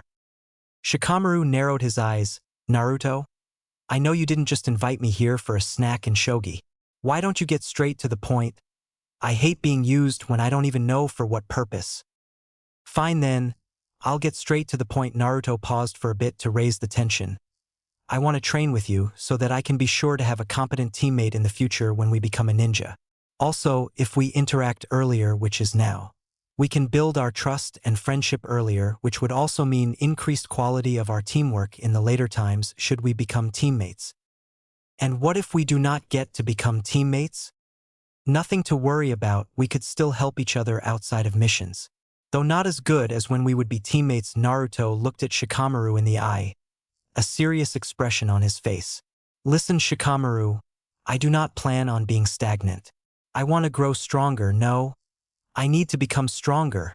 With that comes the need for competent people you can also trust. Something is looming in the horizons, hidden from everyone else. And I'm pretty sure it's not something you would want to be there. What do you mean? Soul Imprints, the release of the Kyuubi, Uchiha Massacre, the Hunters Association, mythical and mystical beasts coming out of hiding. Something is coming, Shikamaru, something big. These events don't just simply happen out of nowhere. The powers that are given to us isn't something to be simply ignored as a simple gift from nature. We haven't done anything to deserve these gifts. I believe it was given to protect us from a coming threat, a threat that would require us to be as strong as possible. I won't wait for it to arrive in front of my face before I start to move. Shikamaru looked perturbed by Naruto's words as he replied, Tisk. I should have known something was strange. My father has been working more than a Nara should have been. There have been an increased amount of ninja stationed inside the village too, and the academy teachers are also taking their methods a step further, especially Irika-sensei. No wonder he was making us learn things like our life depended on it. To think that it would take you, the class dead last, to tell me the facts before I could figure it out. Shikamaru stopped as he noticed Naruto's shaking form, giggling. He narrowed his eyes. What's funny? That's the problem about you geniuses, you tend to overthink the simplest things. I was just kidding about the enemy on the horizon part. I just wanted to see how you would react. Quite funny though, I've never seen you that serious before. But seriously, you have to stop overthinking things. Your father is probably working harder since your mother is pushing him. Of course there would be an increased amount of ninja stationed inside Konoha. Our population is increasing, meaning we need more to watch over it, and don't get me started on the academy teaching method. I've read the methods of teaching during the First and Second Shinobi World Wars. Our methods today pale in comparison. I wouldn't think of it too much though, were it times of peace. That wasn't a funny joke, Naruto. The fact that it makes sense would make any other student believe it too. I doubt that. Anyway, you really should stop overthinking some things, Shikamaru. Some things just exist because they do. That doesn't make any sense at all. And why do you think that everything has to make sense? Troublesome. They sat on a comfortable silence after that. Shikamaru grew bored and asked if Naruto had any books to read. He lost interest in board games due to the earlier events. Shikamaru did hate playing shogi when his head wasn't fully clear. The fact that Naruto was the one to fool him made things worse for him. Naruto gave him a book entitled The Tale of the Utterly Gutsy Shinobi, telling him it was his favorite book. He accepted it without any fuss and started reading. After a few minutes of reading, Shikamaru asked if Naruto had a more peaceful room since he could hear a bit of the noise outside. Naruto had guided him to his study room, which had been previously an empty room since his counterpart didn't have that many items. It was a simple room containing 2 bookshelves with a few books, a chair, a table, as well as his other fuinjutsu equipment. Shikamaru noticed a 3-person sofa and decided to sit there to continue reading. Naruto left him at that and closed the door for better privacy. Around 5 in the afternoon, he started to prepare for his dinner when a knock on the door was heard. He didn't bother to remove his apron as he walked to the door. Naruto checked up on his study room to observe what Shikamaru was doing and noticed Shikamaru was engrossed on his book. He left him there. Upon opening the front door, He saw a dark man that had his hair tied up into a spiky ponytail, dark eyes as well as a goatee. His ears were also pierced. He was wearing a meshed shirt underneath his flak jacket, a deerskin coat over that and handguards. He had 2 scars on the right side of his face which were probably his most noticeable feature. Naruto Uzumaki residence. May I help you? Jonin-san. Naruto greeted with a bow of respect to the high-ranked ninja. Naruto had always respected the higher-ranked ninjas in his previous life. The fact that they survived to reach a higher rank is a testament to their skills and wisdom. The man raised an eyebrow. I didn't expect that you were a kid with manners, considering what the neighbors were telling me when I asked for your place. Shikaku Nara, Shikamaru's dad, you don't have to be so formal. I heard from Chuji that Shikamaru stayed here for lunch. This is actually the first time Shikamaru asked to stay at another person's place other than Chuji's. I got curious, so I decided to visit. Mind if I come in? Please do. I didn't expect another visitor, so if you would, please wait at the living room. As you can see, I am currently wearing an apron since I was cooking something. Shikamaru is at the study room. I can guide you there if you want. There's no need to call for Shikamaru. I'm not in a rush, so you can finish what you were doing first. I'll be on my way then. Nara-san, please make yourself at home. It took about 10 minutes to put the ingredients for the food. Naruto left them for the stove to cook them after that as he invited Shikaku for a shogi match. Just like his son, this surprised him but accepted nonetheless. 3 losses and 1 draw later. Shikamaru opened the door of the study room and was surprised at what he saw. Naruto and Shikaku were playing shogi with Naruto on the winning side. Dad, Shikamaru called. Shikamaru, I didn't notice you were out. You see, I was engrossed on playing shogi that I forgot why I went here in the first place. Shikaku looked at Naruto. Not bad. It only took you 2 losses and a draw to start noticing my strategy. This one's looking good for you. I'm sure you are just taking it easier this time though. Probably to console for my losses. Shikaku-san. Naruto smiled as he replied. They continued the game while conversing. Shikaku smiled for his caught act. Don't be like that. He then turned to Shikamaru. Why didn't you tell me you had a friend who was good at shogi? He's actually quite skilled. Not quite good enough for me, but I'm sure you'd have a hard time against him. You don't have to go that far to console me for my losses. Shikaku-san. Naruto moved a piece and secured his victory. Not that much pleased since Shikaku had purposely lost, only in a subtle way, but Naruto had already seen through it. It was no question that Naruto was better than Shikamaru this time since he had a few years of experience in shogi due to Shikamaru's counterpart. Naruto didn't doubt it that Shikamaru would catch up to him in this game though in a few months. The kid was a genius in his own right and shogi was in his domain of skills. Why don't you stay for dinner then, Shikaku-san? Shikamaru? My treat since you let me win for once. I'm afraid we'll have to pass on that, Naruto. I didn't notice that it was night already. Mom's probably worried sick. Besides, don't you have to worry about your own supplies? You're an orphan, so it would be hard for you if you don't properly ration your supplies. You don't need to worry about that. These are veggies and meat, so they're bound to go bad if I don't cook them. Besides, I rarely get visitors other than Irika-sensei, so this is a good change of pace. But since your mother is worried about you, I guess I'll just save them for tomorrow. It was half a lie, however. His preservation seals were good enough to keep the items from perishing earlier. Shikaku's eyes dropped a bit at Naruto's admission. He had known that the kid was isolated due to his predicament but still found it sad. He was a father after all and wouldn't want Shikamaru to experience the same things the kid had gone through. Naruto himself wasn't that affected about the isolation and was actually pleased a bit. Shikaku thought of it wrong though, thinking that Naruto got used to the fact of being isolated. Actually, your mother is currently on Inoichi's home right now. Ino's mother Noriko had a miscarriage, so Yoshino went there to console her. She won't be back till tomorrow, so I believe we can take up Naruto's offer. Shikaku wanted to at least give Naruto a bit of company if only for a night. The kid had enough troubles from the villagers, so he wanted to give him at least this much. Naruto did notice that Shikaku's judgment had been greatly affected due to his predicament. Not that Naruto minded it even for a little bit, he was actually pleased with the thought of being in good terms with a high-ranking ninja.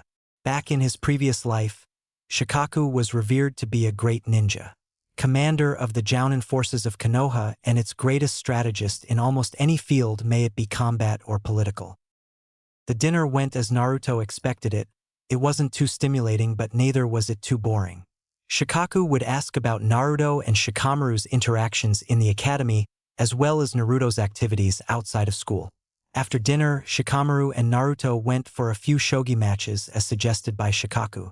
True to his previous statement, Shikamaru did have a hard time battling Naruto, the record being 3-1 with Naruto being the leading scorer, their matches being shorter than him and Shikaku's as the kid was less than experienced than his father.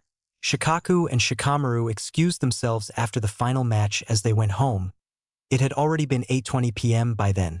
Naruto didn't have much to do, and so he decided to replace the wind breeze seals he put outside his apartment with the new batch he had made earlier. The new batch had been of better quality due to his aptitude and progressing skills. Naruto would dare say that the new batch were at least 20% more efficient than the other. As Naruto went to his bedroom, he pondered about the few things he discovered about this world. The gatekeeper had told him that this world was only supposed to be a copy of his previous one, with the only difference being him, ostracized and not heralded. The statement didn't hold true, however. He had researched on the Konoha library for a few hours yesterday and found a lot of differences in his previous dimension than this. The most prominent being the soul imprint that was taught in their class earlier. Another one was the Hunters Association, which was an organization of individuals with great skills and abilities on almost all fields: gourmet, assassination, treasure hunting, and even fashion. He had first thought that it was a hidden village with a different name, but he found out his deduction was wrong when he learnt that they had bases all around the elemental nations and were not affiliated with any village at all. They didn't pose a threat, as they do not accept assassination of village-related officials on ninjas unless they were missing Nin. Apparently, the association was led by a man named Netero, who strong enough to rival any Kage, and was as old as the first Hokage himself, if not older. Naruto had also found out that there were mythical and mystical beasts roaming around the nations: griffins, dragons, and even living shadows, though these three were of the rarest ones around. The fact that their existence is well known and nothing that would surprise anyone if told was something that bothered Naruto. Back in his dimension, these beings weren't even in existence to begin with. Jutsus were based on them due to their imposing images to terrify enemies. Though Naruto did think that it was strange for his previous world to have dragons as basis for stronger jutsus when they were practically non-existent, he had then come to the conclusion that they were only extinct there but was able to survive here. Still, this proved the fact that the gatekeeper had either lied to him on purpose or had some sort of mistake. Not that it mattered now. He was starting to enjoy this world more than his previous. Who knows? There was probably a non-grotesque way of reviving his deceased parents without any sacrifices here. He would totally look up to that. Who doesn't want to meet up their parents after all? Naruto's train of thought was stopped when he felt a sudden tug pulling him into consciousness. He didn't find anything wrong with it, so he just let darkness consume him. When Naruto opened his eyes, he found himself in a familiar place with a familiar person. We meet again, Naruto Uzumaki. Shiro? Why am I here? I don't think I broke any of the rules you put up. Naruto's heart was starting to beat up faster. The being in front of him had already proclaimed that it was stronger than any other his dimension could provide. If he had transgressed any limit, he had no way of defending himself when he himself had not even attained the role of a genin. Relax. I'm not here to punish you. Rather, I'm here to inform you about something you will need to know. It's about me being put in a wrong dimension, right? Precisely, smart as ever. It's a good thing that you had found your new dimension to your liking. It is your final placement after all. The mistake was not on my part. It was an unexpected predicament that could not be avoided considering who you are. Naruto held a questioning look, waiting for the being to further explain the situation. I have already taken into account the other being sealed inside of you in the calculation, thus assuring that there would be no problem to your transport. I even included the other two tiny soul fragments that were there to begin with.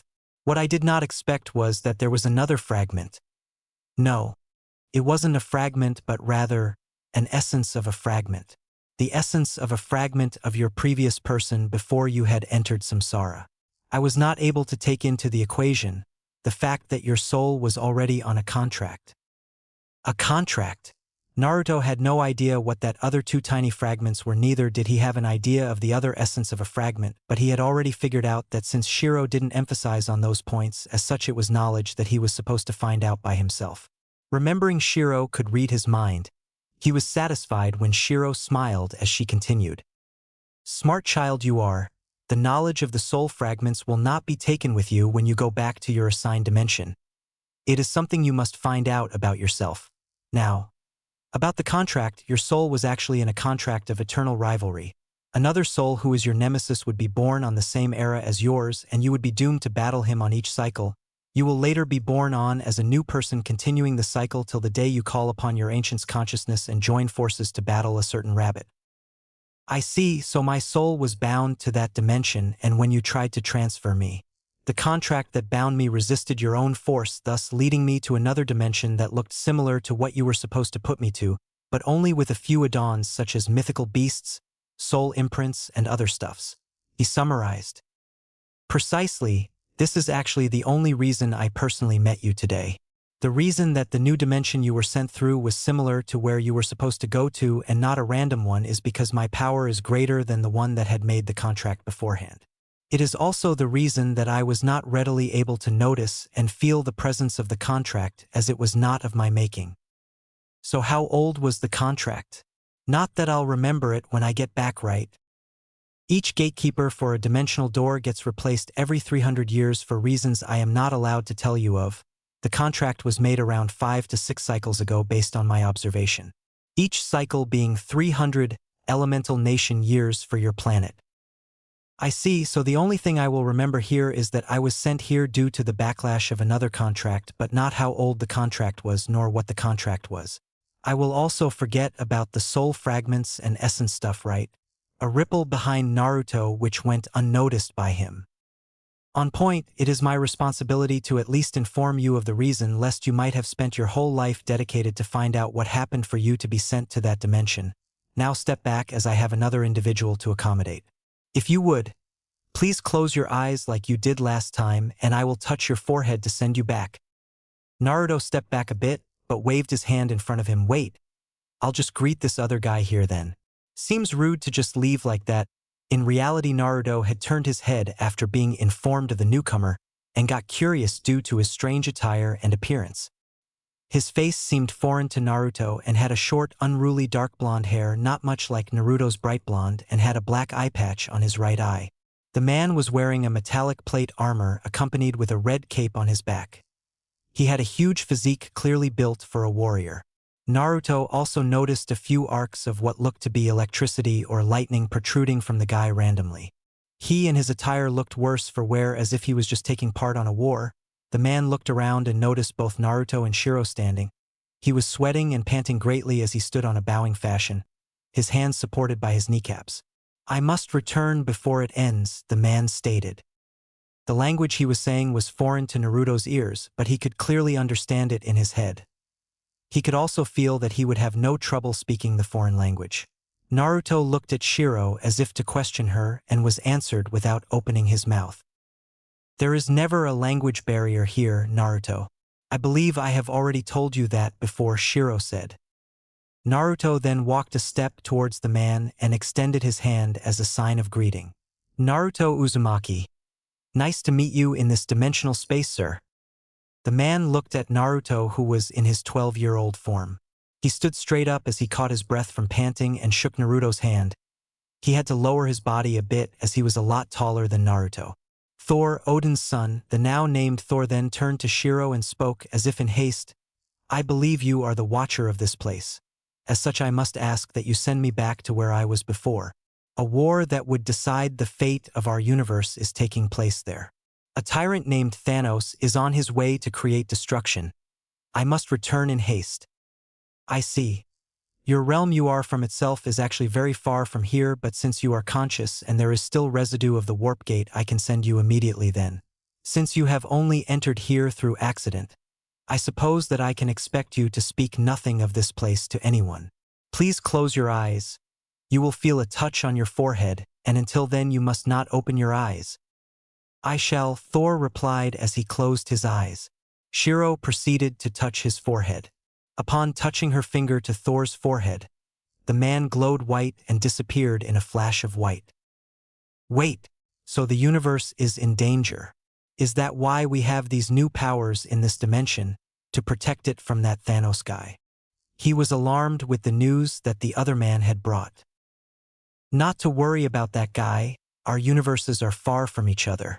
Too far that any action he would do would not affect us in the slightest.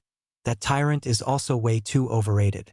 Anyway, this knowledge will also not be taken with you. Your planet is not yet ready to dabble with cosmic events. That guy was sent here due to the combination of a lot of variables, mostly due to a powerful stone. I shall be informing all nearby gatekeepers to strengthen the barriers so there will no longer be another anomaly without a proper contract. I will be sending you back now. Close your eyes. Shiro seemed calm as ever as he proceeded to send Naruto back to the elemental nations. Chapter 3. A blur shot past the trees of Training Ground 6. Just as the blur jumped from another branch, a creeping shadow followed not a moment later. 3 kunais were sent on his way before he could step to the next branch. Being airborne, there was little that he could do to avoid the projectiles. A smirk found its way on the face of the attacker before it was replaced with a scowl as the target was replaced by a log. You won't get me again with that strategy, Shikamaru. You gotta step up your game if you want to catch me. The blur shouted to the source of the creeping shadow.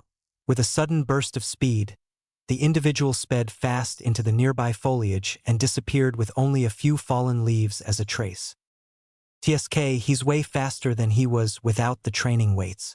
I didn't expect this much increase in speed. I should probably stay back and rethink my strategies, Shikamaru thought.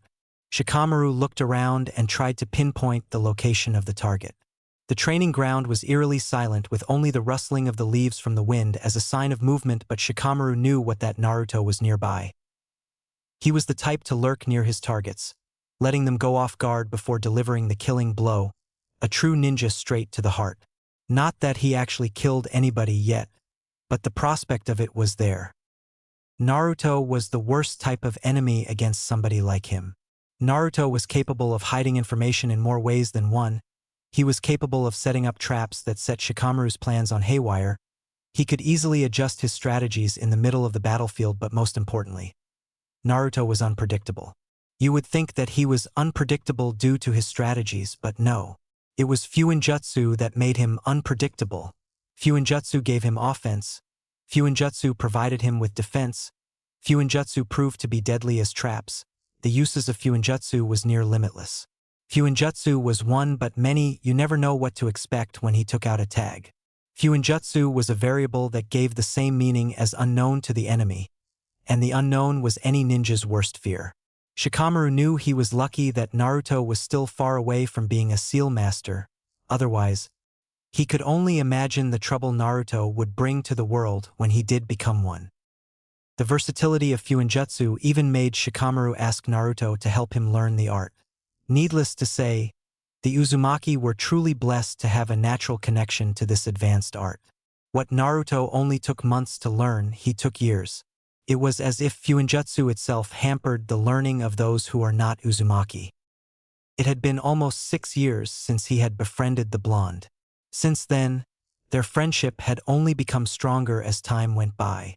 A few days after their first meeting in his house, Naruto had asked him for a one-on-one sparring to improve their combat skills. Shikamaru had outright turned down the offer, telling him it was troublesome. Unfortunately for Shikamaru, Naruto wouldn't take no for an answer and warned Shikamaru of something that might happen to him should he choose not to change his mind. Shikamaru thought it was a bluff. That was until he discovered that Naruto's first move involved informing Shikamaru's mother about his unethical habits at school. As any mother would do to their tardy son, she scolded him and gave a lecture that would make any kid want to pass out of boredom. This was when Shikamaru decided that declining the blonde was more trouble than it's worth. It didn't take long for Shikamaru to get used to Naruto asking for spars, which they would do a few times a week. A few times it would be him asking the blonde for it. His father discovered this only a few months after he noticed Shikamaru spent more time with Naruto than Chuji and asked him for the reason. He had initially thought that his father would scold him as their ties with the Akimichi clan ran deeper than with Naruto. What he didn't expect was for his father was to pat his back and congratulate him for finally getting motivated to train without being pushed. Chuji had later on grown jealous of the time he spent with Naruto, which led to Chuji being invited to their meetings. Their meetings then went without a hitch as was before. Chuji was a kind kid after all, that is unless you call him anything that meant being bigger than normal-sized. Naruto's closet and attitude change brought him even more attention than ever. He had accumulated a number of girls infatuated to him and even received a monthly supply of love letters. Not that the concept was new to him. He had received more than quadruple of this in his previous life. It took almost a year before the letters stopped. Well, most of it being sent courtesy of their ill-mannered civilian parents who warned their kids not to get acquainted with Naruto as he was dangerous. Some were reluctant to let go of their infatuation with the tanned, blue-eyed, blonde-haired handsome hunk, so he was left a few of their number but not enough to trouble him. The most prominent individual whose opinion of Naruto changed was Sasuke. Previously, the kid was bothered with Naruto's incessant request for a battle. The blonde would always ask him for spars to prove that he was stronger than Sasuke and was more worthy of Sakura. After Naruto's change, he had been delighted to that fact. His irritation to Naruto's request for combat spar was replaced with annoyance due to Naruto's cowardice. The dark-haired teen had really wanted to prove himself stronger than Naruto, as he noticed his increasing skill with combat when he battled their other classmates during matches, but was robbed the chance as Naruto would always forfeit when they were matched against each other. The proctors were mildly annoyed at first and threatened to fail him. Naruto's decision wouldn't change regardless. As such, they had stopped putting the two against each other. Naruto knew that Sasuke was the more liked one within the populace. And the moment news of him gets out that he beat up the Uchiha, the populace would be even more annoyed with him and probably attempt something to hamper his growth. As Naruto ceased pranking and changed his attitude, he had gained the trust of a few civilians who had realized that he was a nice kid. He was even able to buy supplies at the market and became a patron of a particular fruit and vegetable stall. The man had an ex-kunoichi as a wife who had persuaded him to treat Naruto indifferently, unlike the other civilians. Those who had given Naruto proper respect and attention were then given nasty remarks by the populace, but Naruto's continual confirmation of his innocence made them firm to his decision. The particular stall who supported Naruto received a backlash in business due to his haters, but Naruto's new supporters were on the rescue.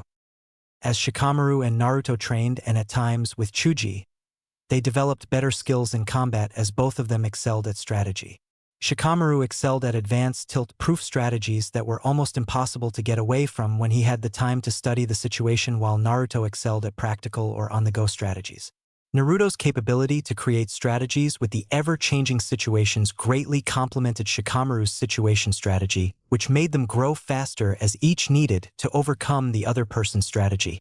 They would discuss their opinions of the areas to be improved after each match, which would greatly confuse Chuji, especially when they went in depth with the thing. Chuji was a direct fighter and didn't rely much on strategy after all. Shikamaru continued to look around the field for signs of movement, but found too many to distinguish which were of Naruto's. He knew this was the work of Naruto. The blonde liked to toy with Shikamaru's mind by making him think there were more variables than there actually was. The rustling of multiple leaves were probably his doing after all. It wasn't strange. What with his wind breeze seal and all those other mumbo-jumbo seals. There!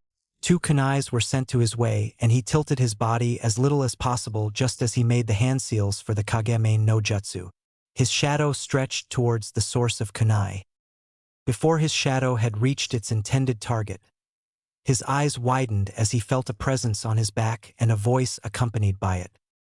A strategist must always consider all sides of the field before making his move. Shikamaru. The look of surprise was replaced with a smirk of knowing as he replied to the voice. Do you really think I would forget the basics, Naruto? Don't you think it's too rash of you to speak before actually defeating your target? Shikamaru didn't just send his shadow forth towards the movement in front, but he had also sent another one to his back when he felt another movement just a second after he sent his shadow forward. The branch he was standing on was wide enough to accommodate 2 persons. He felt his shadow connect with the presence on his back just before he withdrew the one in front to conserve chakra and turned backwards to face what he had caught with it. He immediately regretted withdrawing his other shadow when he turned backwards and saw a log with the same height as Naruto. A scroll containing a single kanji of voice stuck on its upper portion. He instantly whipped his body back but was too late to notice two kunais drawing close to him. He felt surprised when he saw the kunais whip past him and thought that Naruto miscalculated the throw, but his hope was instantly crushed as he felt the ninja wire attached to the two kunais start to wrap him as they circled him and wrapped his upper body, preventing him from moving. One of the kunai ended up embedding itself on his left shoulder and hurting him. This, coupled with his chakra running low, made him lose control and fall off the branch. A blur shot past and caught him before he could fall. "Dang, what's with you falling with a simple cut, Shikamaru? I thought you already mastered the tree climbing technique," Naruto scolded him. Shikamaru looked a bit annoyed at Naruto's words. "I'm very much sure I already mastered it, Naruto. But unlike you, not everyone has huge chakra pool at a young age. I've already used Kage main a few times, plus we were also using chakra to stick to the trees for a while now. I was bound to get exhausted, you know." "Well," Naruto scratched his forehead, "I'm sorry. Your capacity was bigger than before and you were able to hold it longer for a while now that I forgot you had limited chakra pool. Sorry for the kunai too. Did they hurt?" Naruto stated as he removed the wrappings binding Shikamaru and dislodged the kunai on his shoulder. "It wasn't an alarming cut though. Just a minor wound. Only you would forget about a kid having limited chakra pool, Naruto. Only you," Shikamaru sighed as he was freed from the binding. He performed a series of hand seals and spread his palms open, glowing a faint green. The dark-haired teen guided his open palms to his wounds. The wounds started to mend themselves with the presence of the healing chakra. It took a whole minute for the wound to be fully healed. He deactivated the jutsu just after the process was completed. "Healing jutsus are really cool. Wish I had that too. Though I don't think I'd need it with my friend inside helping me." Still, the training kunais were supposed to be dulled and made so that they would only pierce wood and not flesh. Kenji-san said they used fuinjutsu to bind it so that it would only deal blunt damage rather than piercing. To think that it would cut you up. I'm really sorry you had to use what little chakra you had left. The truth of his being a Jinchuriki was discovered by Shikamaru about 3 years after their constant accompany of each other. Just as Naruto had expected, Shikamaru wasn't bothered by the fact and acted with indifference. They had yet to tell Chuji the fact. It wasn't as if they didn't trust Chuji. It was an S-rank secret for a reason after all. A slip of the tongue could lead to major consequences. Quite the irony considering almost all of the adult Konoha populace knowing of the fact. "It's all right. You don't have to feel bad. Had it been just me, I wouldn't even bother with this small cut. Unfortunately for me, my mother would scold me to no end if she sees it. Probably a faulty fuin was used. The fact that this only happened thrice on the whole time we were using them for 5 years proves that the blunted seals were working." Shikamaru inspected the two kunai, by the way. "I always wondered where they put the compressed seal in the kunais. I never saw them even once." Naruto took one of the kunai and gestured to one side of its blade. "Course you won't notice them. The method used to inscribe them involves a lot of process. You could consider it an advanced method with the technique used to create it. Not that they're really hard to do, more like they take too long to make. They also require a specialization in fuin arts. It's called weapon enhancement, true to its name.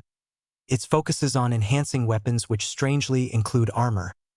I'm not really sure why it does, but it just is. It requires great knowledge of metallurgy to get this specialization. After all, each different mineral or metal used, the weapon's shape, number of production, and even the minor things such as the surface luster, texture, and even color are variables to be taken to create a stable seal that will work on that specific weapon. One mistake can lead to it not working, and even worse, it may malfunction and produce the opposite of intended effect. Heck, it's basic knowledge that tampering with fuinjutsu without prior knowledge can lead to death due to explosion. Sound like it's a troublesome process. It is quite a hard thing to study, but the result is well worth the effort.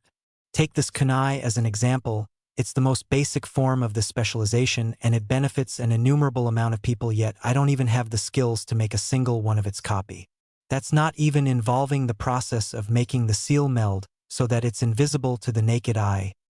Shikamaru opened his mouth to yawn as he covered it with his hand.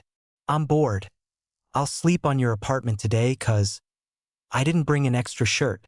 Since the shoulder's bloodied, there's no use of not having a wound when mother would just notice the bloodied cloth. The teen then started to walk to the direction of Naruto's apartment. I brought an extra shirt. Shikamaru continued to walk even after Naruto's proclamation, prompting him to follow, lest he be left alone on the training ground. TSK, why don't you just say that you want to mooch off of me then? No reply. Fine, let's just collect the items we used earlier at another day then. If one of them gets stolen, I'm making you pay this time. A few days later, Genin exam day. The exam had 3 parts: mental evaluation, which involved a simple test, physical evaluation, which involved a simple spar against a proctor, as well as projectile throwing, and the last part being the jutsu evaluation, which was basically the demonstration of the 3 academy jutsu. Naruto had blitzed past through the first examination with relative ease. He was a complete opposite of his knucklehead counterpart, as he was some sort of bookworm, so the test was of no trouble for him, and especially for the fact it focused on history. The projectile throwing followed, where he scored a perfect 10. He wasn't a perfectionist, but the fact that he was used to having a moving target on his spars greatly increased his accuracy, though it was basically due to the target being close. Naruto was then called out for the next part, which was a spar with a Chunin. He passed over Shikamaru, who had took the spar just before him, and high-fived the kid after he was given high remarks. Naruto looked to his opponent. Surprisingly, it was Mizuki who was his opponent and not Irika like Shikamaru had. Naruto had found the man strange. At times, Mizuki would leer to Naruto when he thought the blonde wasn't looking. It was as if Naruto had done something wrong to the man. At first, Naruto had summed it up as his hatred for the Kyuubi. This was later on proven wrong when Naruto did a background study and learnt that the man didn't lose anyone to the Kyuubi. The man had a happy life and a beautiful girlfriend to boot. Naruto couldn't figure out his reason for hating him.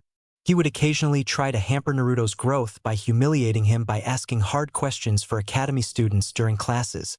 This didn't work with Naruto's extensive knowledge though, and so he tried to pair him with Sasuke every time he had the chance.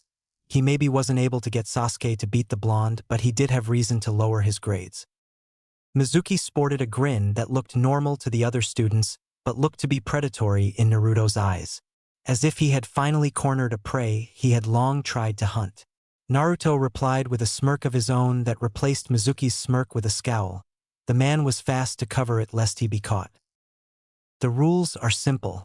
Naruto, you are only allowed to use a single jutsu. Should you know more than the basic 3, you are only allowed to use rank B or less. Other than that, any physical move is allowed. In case you might ask, no. Mizuki is only allowed to use physical attacks. This is to make a handicap. He is still a Chunin after all. Irika stepped out of the platform as Naruto and Mizuki went to their respective positions. The match shall start in 3, 2, 1. Irika motioned his hand on a chop that signaled the start of the match. Not a second after Irika's signal, Naruto enhanced his foot with chakra and leapt forward with a punch in a show of speed to attack Mizuki. This was the first time that Naruto had purposely enhanced himself with chakra in the academy, so Mizuki was taken by surprise. When the Chunin recovered from the initial surprise, Naruto was already too close for him to dodge the move, so he opted to block crossed arms instead. As Naruto's punch connected with Mizuki's arm, an audible impact was heard which made the students wince as if they felt the damage. Not only was he able to enhance his jump with chakra but also his punch, all in a split moment. Naruto's really done some serious training. Irika mused, then looked at Mizuki, who winced a bit before schooling his expression and made to attack Naruto. Mizuki was too surprised to notice Naruto had enhanced his punch with chakra. Even if he was a Chunin, defending an enhanced attack without proper defense was bound to hurt him. Now I'm thankful to him for asking to replace me as Naruto's partner. He spoke to no one in particular. Naruto and Mizuki exchanged blows for a while without a break. Naruto was used to carrying weights during his free time, and now that he had taken them off with a few days of getting used to, he was able to dodge and block Mizuki's attacks without getting a significant damage. This wasn't same with Mizuki, who had taken 3 attacks already counting the opening attack. Mizuki's mind was a bit on haywire due to Naruto's skill that he was now only showing that he found it difficult to combat Naruto. Naruto had been used to using this tactic, making his opponents underestimate him, then surprising them when he unleashed his true skills. Even Mizuki, who was a Chunin, had a hard time defending as Naruto was using chakra to enhance his attacks and speed. Naruto's enhancement coupled with Mizuki's injured arms. The fight wasn't looking good with Mizuki. This kid, how did he get this strong? I can't even enhance myself or Irika would notice it. He's making me embarrass myself in front of other instructors. He looked on 3 other teachers, which only fueled his anger. The tiny bit of distraction gave room for Naruto to land another attack, this time on Mizuki's left cheek. The punch finally cut the last straw of Mizuki's patience. Damn all the consequences. I'm going all out. So long as I don't use any jutsu, I'll be technically safe against punishments. Mizuki then proceeded to enhance his body with chakra. Irika noticed the change and narrowed his eyes at Mizuki. Not that the man noticed. What is he thinking enhancing himself against a student? His pride probably couldn't take it with the beating he was receiving. Still, Irika continued to watch, keeping his judgments for himself as he observed the match. He knew he could easily stop Mizuki should he go mad with rage. Mizuki may be a Chunin, but Irika had already received the right for a promotion to Tokubetsu Jounin but rejected it as he enjoyed teaching students. When he fully activated his soul imprint, he was confident in taking a standard Jounin. With his soul imprint active, he knew he could do more, but the situation had never called for it. Irika had expected Naruto to receive a beating, but was surprised to see that the teen was holding himself quite good against a higher-ranked opponent. Irika's lips curved with a smile. Naruto had gone a long way since he had entered the academy. Mizuki was going all out, and such they were almost a blur to the least competent on the class. He could hear the wide gasps and awes of Naruto's classmate.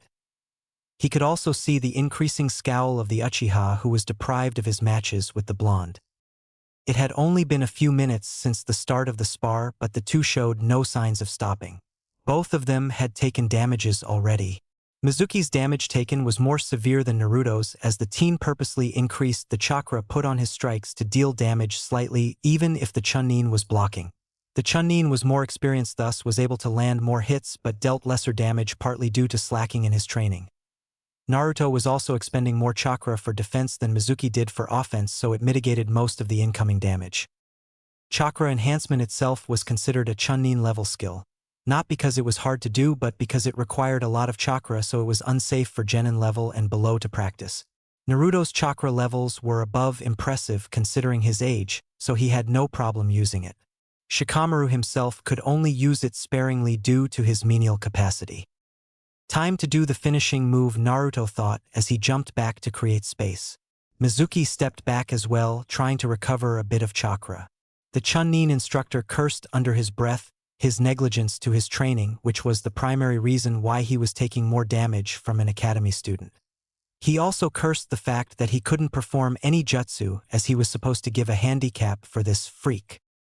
Naruto landed with a crouch, his right hand hidden on his back away from his opponent and the eyes of his classmates and senseis, while his other hand was in a half-ram seal, as if in position to start doing hand seals. All the eyes of the instructors widened as he did this, while those few academy students who understood what his actions meant were greatly impressed with their respects with the blonde skyrocketing, except a certain dark-haired teen whose anger only grew bigger, this time with a huge tint of envy added. Above roofs of the academy a few moments earlier, 5 individuals were perched above the academy roofs observing the match on the sparring field. Naruto was seen walking towards the sparring field and high-fived another individual who had a spiky ponytailed hair. One of the persons huffed out a smoke as he took out his cigarette and spoke, "Say, Kurenai, do you think the kid's got a chance to win?" He was a tall man with brown eyes, olive skin, short black spiky hair, and a beard. His clothing consisted of the standard Konoha ninja uniform with the sleeves rolled up halfway, flak jacket, regular shinobi sandals, and forehead protector. He also wore a sash that had the kanji for fire, Hua, marked on it around his waist, a pair of black bangles, and bandages wrapped around the arms of his sleeves. The one named Kurenai remained silent. She was a fair-skinned woman of slender build. She had long black untamed hair reaching her upper back and very unique eyes that are red in color, with an additional ring in them. She wore makeup consisting of red lipstick and purple eyeshadow. Her outfit consisted of a red mesh armor blouse with only the right sleeve visible. It was a broad material which resembles bandages with a pattern on it similar to those of rose thorns. I shall bet 5,000 Rio that Naruto-san's flame of youth shall triumph and let him win against his opponent regardless the rank difference. It was a man who had a shiny bowl-style haircut and remarkably thick eyebrows who replied. He wore a green jumpsuit, orange striped leg warmers, and the standard Konoha flak jacket. His red forehead protector was worn around his waist like a belt. Would you stop smoking, Asuma? This is a school, which means it's a no-smoking environment, Kurenai scolded the man holding a cigarette now named Asuma. She then turned to the man who previously spoke of a bet. Do you know of Uzumaki-san guy? Not personally, but I often see him training and sparring together most youthfully together with a Nara companion. To think that there was an academy student as persevered as him. I was always motivated every time I see him working out till he is almost passed out. Such a student with great flames of youth, had I not have another team and apprentice to train. I would have taken him personally and trained him, Guy answered. So he's got the drive? Does that mean that he has the talent to go with it too? A fairly tall woman who was of slender frame spoke. She had light brown, pupil-less eyes. A violet hair styled in a short, spiky, fanned ponytail. She was wearing a fitted mesh bodysuit that covered her from her neck down to her thighs. Over this, she wears a tan overcoat with a purple inseam and a pocket on each side, a dark orange miniskirt, a dark blue belt, and pale gray shin guards. What Anko said, the last person yet to be introduced spoke. The man had gravity-defying spiky silver hair. One of his eyes was dark gray while the other was covered by his forehead protector. He had a relaxed, heavy-lidded expression as he spoke. With perseverance, talent can be overcome. But we shall see if Naruto-san also has talent as he has perseverance in spades. I'll bet 5,000 too, but against Naruto-san. I find it hard that an academy student would defeat a Chunin instructor regardless of their circumstances. In this case, Kurenai spoke. 5,000 in favor of Naruto. Kakashi didn't even finish his sentence but was interrupted by Anko. He didn't look bothered though. 5,000 against the kid. 5,000 against him. The winner shall take all the losers' cash, then divide the earnings then. Yash! The match started just as Guy finished speaking. Naruto had immediately gone for a chakra-enhanced punch that was only blocked by his opponent in the last second. That must have hurt a bit, I'm sure, Asuma commented. He deserves it for not paying attention in battle. Chunin his ass. It was Anko who spoke this time. It is an academy student he is combating. It was a common mistake. The battle continued as they watched silently. A moment later, they felt the Chunin enhance himself with chakra when the battle wasn't going on his favor. He even needed to use enhancement to keep up with the kid. What did he, a genin? How the heck did he pass the Chunin exams? It was still Anko who had spoken, clearly irritated with the instructor's performance. Kurenai was fast to chastise her. Shoo! The good part's just about to come. They watched as Naruto received more strikes than he could deliver but took less damage than the instructor due to chakra enhancements. The heck! I should have voted against that stupid instructor. While I do agree with your statement, would you please just keep silent? The battle has yet to be finished. The two exchanged blows till the blonde teen jumped back to create a space, landing on a crouch, his left hand on his back away from the eyes of the five. What surprised them was the half-ram seal on Naruto's front hand. What the hell? The kid can do a one-hand jutsu, Anko almost shouted. The other four individuals were too shocked to reply. While most of them were capable of performing one-handed jutsu, They were only able to do it when they had achieved the rank of Jounin and had enough experience. To think that an academy student was capable of performing such a feat on his academy days was a preposterous thought. Kakashi was first to recover from the shock and spoke. While it is impressive for him to be able to do that at an early age, I don't think this is the right time for him to perform this move.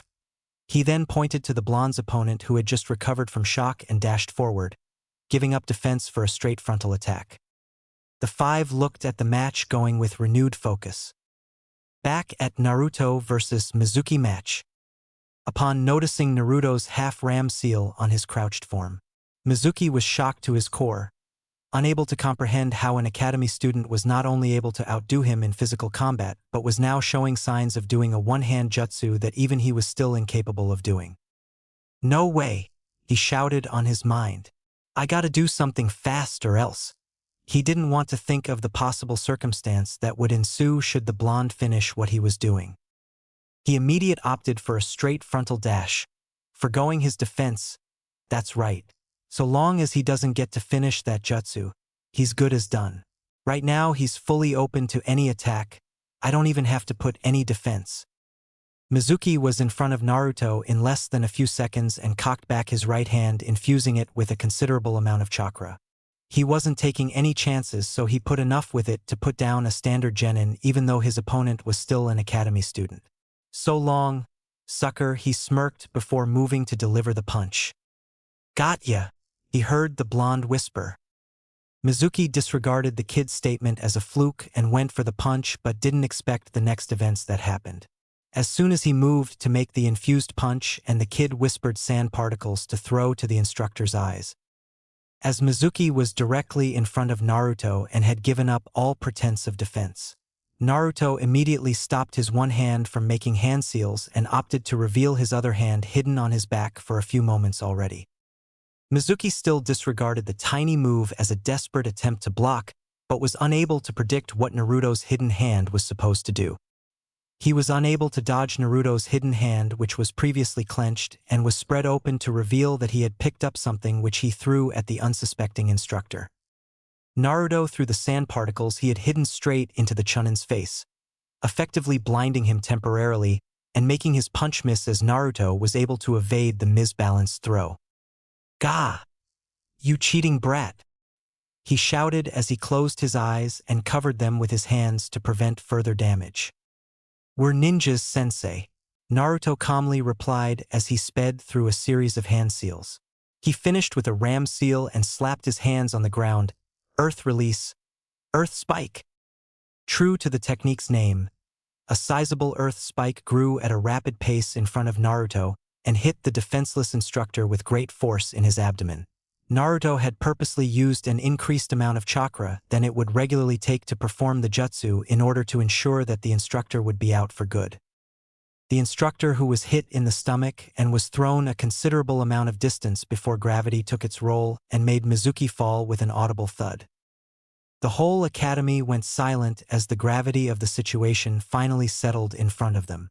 An academy student had just defeated a Chunin instructor, provided that he had a handicap. It was a purple-haired teacher who was the first to make the move towards the defeated Chunin's body and used the Mystic Palm's jutsu to heal his injuries. "Carry on with the matches. We don't have the whole day to dawdle." Irika was fast to defuse the situation and set up for the new matches while Mizuki was being healed by the purple-haired teacher. While his injuries were not severe, the blow to his pride sure was. Naruto had received a full score remark for winning his match. The result of Naruto's match was good news for two individuals perched on the rooftop as well as the bad luck of three others. The examinations proceeded to its final phase, the ninjutsu portion, which was to be performed. By then, Mizuki had already recovered and went to watch the students perform. All the other three instructors they had, including Irika, were inside the room eager to see the performance of their students. The ninjutsu examinations room looked like any normal classroom except that it was long enough to fit two classes. The chairs and tables of the students were on the other side of the classroom, while it was completely barren on the opposite side minus the blackboard. There was also a red circle on the floor indicating it as the proper place for performing the jutsus required. Normally, The only people present during this particular examination were the instructors that taught the said graduating class or classes, but this case was special. This particular class contained most of the clan heirs from the most important clans of Konoha. As such, they required special judges. The 3 judges sat on the front seats closest to the performance circle. On the center of the 3 judges sat the current Hokage of Konoha, none other than Hiruzen Sarutobi. He wore the standard Hokage uniform consisting of the customary hat and haori, along with a red, full-length kimono that was tied using a white sash. On the back of the uniform was written, Third Hokage. The second judge was none other than Shikaku Nara. The third judge wore the standard umbu gear, his mask being that of a boar. In reality, only the Hokage was needed to be pleased, while the 2 others were simply escorts. It had already been decided that only 9 individuals were to be passed to take the actual Genin test, as there was a limited amount of Jounin that were available this year. It was a sad thing, but what the public didn't know wouldn't hurt them. Well, not much. After a while, all the other students were finished with their own performances. Naruto found it strange that he was the last to perform, but shrugged it off as coincidence. He walked inside the room and saw the 3 judges waiting patiently for him. He strode towards the designated circle and awaited their confirmation for starting. Not too surprised about the judges, Shikaku started. I had already expected that there would be a special judge dispatched, as the current batch is somewhat. He paused to consider his next words. Special. Considering almost all of Konoha's prominent clan heirs are in this batch. The others were probably warned not to speak about who's inside here. A good insight is a prerequisite to make a good shinobi. It seems you do not lack this particular trait, Naruto-kun, the 3rd Hokage stated. Naruto bowed to the man before replying, I am grateful for the praise, Hokage-sama. The 3rd Hokage may not have shown outwards, but he was a little bit disturbed on the inside. True, he hadn't had time to see Naruto since he was 9, but that was because he was busy. Most of the time he had actually spent time with the blonde was due to him visiting the Hokage's tower or his residence. Ever since he had changed, he had hardly monitored the blonde's change, as he was busy with his job. Naruto not calling him Gigi, like he always had, greatly surprised him and made him wonder just how much of the teen's growth he had missed. Nevertheless, he had figured he would just look at the kid's file later on. It had grown thicker than he had expected it. Please start the demonstration. Start with the Kawarimi, then Henge, and lastly the Bunshin. Should you fail any of these 3, I am afraid we shall have you retry the examinations next year unless you are able to give a viable excuse, Shikaku said. Naruto nodded politely and started the hand seals for the Kawarimi jutsu. He swapped places with the nearby chair that was supposed to be the target. Upon finishing the first jutsu, he looked to the Hokage. Seeing the man nod, he took it as a cue to continue his performance. Naruto performed the hand seals for the henge, which made the 3 judges narrow their eyes but said nothing nonetheless. There was a puff of smoke that covered Naruto, which meant that there was excess chakra used, but the judges didn't find it a good reason to prejudge the performance before seeing the final result. Normally, the henge would not produce smoke that would cover the body, as excess smoke meant excess chakra usage. It also meant that the enemies would notice the physical change and remove the purpose of the disguise. Naruto's capacity meant he found it harder to perform weaker jutsus, which was the reason they let go of Naruto's miscalculation. The true reason they had narrowed their eyes at Naruto's performance was his use of different hand seals compared to the usual ones given for the academy. It took no more than 3 seconds for the smoke to clear, and when it did, the 3 judges were mildly surprised to see that Naruto's transformation was perfect regardless of the wrong hand seals used as well as the excess chakra. Naruto had transformed into his academy instructor, Irika. The transformation had been perfect down to the smallest details. There were no telltale signs of the illusion, which were usually the wrong shadow shape or positioning or the blurry parts of the illusion, which meant those parts were not too familiar with the caster. That's really impressive, Naruto. This time, Irika wasn't able to contain his surprise at Naruto's perfect transformation of him and commended the blonde rather loudly. The Hokage faked a cough to divert the attention to him, prompting the Chunin instructor ask for an apology and fumble with himself. his proud look for his student never leaving his signaled for Naruto's next and final demonstration. Naruto dropped the illusion and gained a concentrated look on his face as he sped through the hand seals for the Bunshin Jutsu. A slight shimmer of light formed on both his sides just as two perfect copies of himself sprout to existence. For a full 10 seconds, the judges scrutinized the clones, confirming if they were good enough or not. After inspecting, they had allowed Naruto to drop the technique and they shimmered out of existence. Hiruzen then looked to Shikaku and motioned him to speak his mind. The man had said earlier that he was a bit familiar with the blonde as he was a frequent visitor to their clan compound. The Hokage trusted that Naruto would be more open to the man, knowing that Naruto was probably more comfortable with him than the Hokage due to the time lapse of their meetings. Shikaku was fast to comply and handed the score sheet to the teachers, commanding them to tell the other students that the examinations were over. After watching the instructors leave, he turned to Naruto and gave a slight smile as if to congratulate him even before the results were given. "You performed the basic 3 splendidly, Naruto, and to that, I congratulate you." He paused, considering his next choice of words carefully, however. "There are a few things we would like to know about your earlier performances." Naruto nodded as reply to the praise and stood straighter to signal that he was ready for any question by the man. The Kawarimi by itself posed no question as it was perfect in any way but the other two does. I'll ask about the Bunshin first since it's a simpler question. How were you able to perform it? Knowing that out of the 3, only the Bunshin had a fixed amount of chakra required. By now, I'm sure you know that you have more chakra than the whole classroom combined, which should have made it near impossible for you to transform. Due to being used to chakra levels of everybody other student in the academy. You probably had forgotten to check up on mine, Shikaku-san, he replied politely. Oh! Shikaku spoke out as if he had just forgotten something very basic and continued to put his focus on Naruto's chakra levels. Shikaku himself was a censor, so it took no less a second for him to be able to do so. He gained an amused face upon finishing the check, and a chuckle escaped his mouth before continuing. Your chakra levels match the other students too much that it blended well enough to be unnoticed. With that chakra level, it would be easy as pie to perform any of the 3 basics. Haha, what a funny thought. I myself am a censor yet got fooled. I entered the academy earlier with chakra only enough for a combat against Ano the student. Due to the opponent being an instructor, my chakra levels dropped lower to the point of being a regular civilian student, which you had already seen, made the basic 3 easier for me to perform. I had already expected my chakra to recover during the breaks, so I constantly performed the Kawarimi each time I felt that I had more than needed.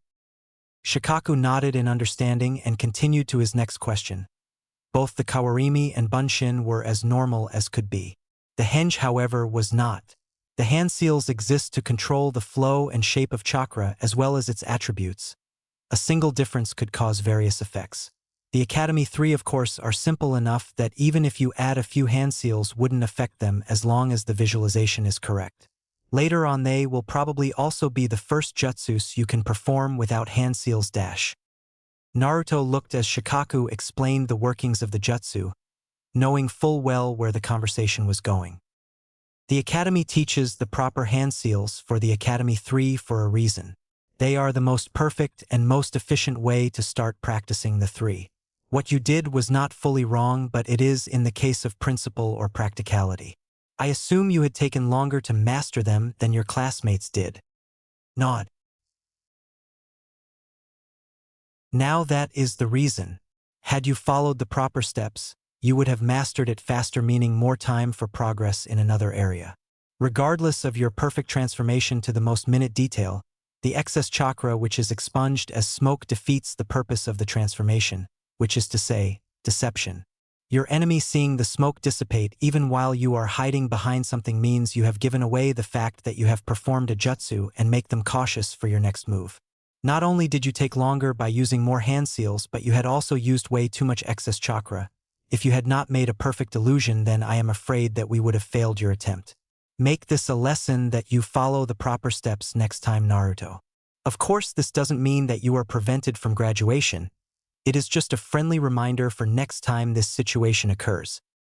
Naruto didn't move or speak after Shikaku's lecture, which made the man raise an eyebrow.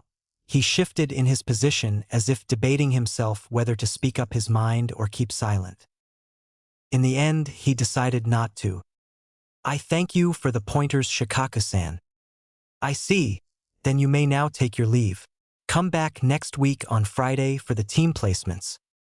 The next day, the classroom was quiet as they waited for Irika to finish his hour-long speech, which was supposedly his farewell speech for the graduate class. "Now, as I have already told you earlier, every year there is only a limited amount of jounin available to take upon a team, and as such, only the students which the judges have selected will be given a chance. Unfortunately this year, we have lesser amount than anticipated, so only 3 teams have been assigned." Irika stopped to survey the reactions of his students before continuing. A random student raised his hand. "Sensei, if there are only a few to be chosen, why do we all get to come here? Does this mean there's some sort of special way to enter?" Irika smiled. "Well, I'm afraid we don't do special examinations, so you will have to retake next year. However, there are a few who have been deemed good enough, but as we have no spare senseis, they will have to be put in reserves.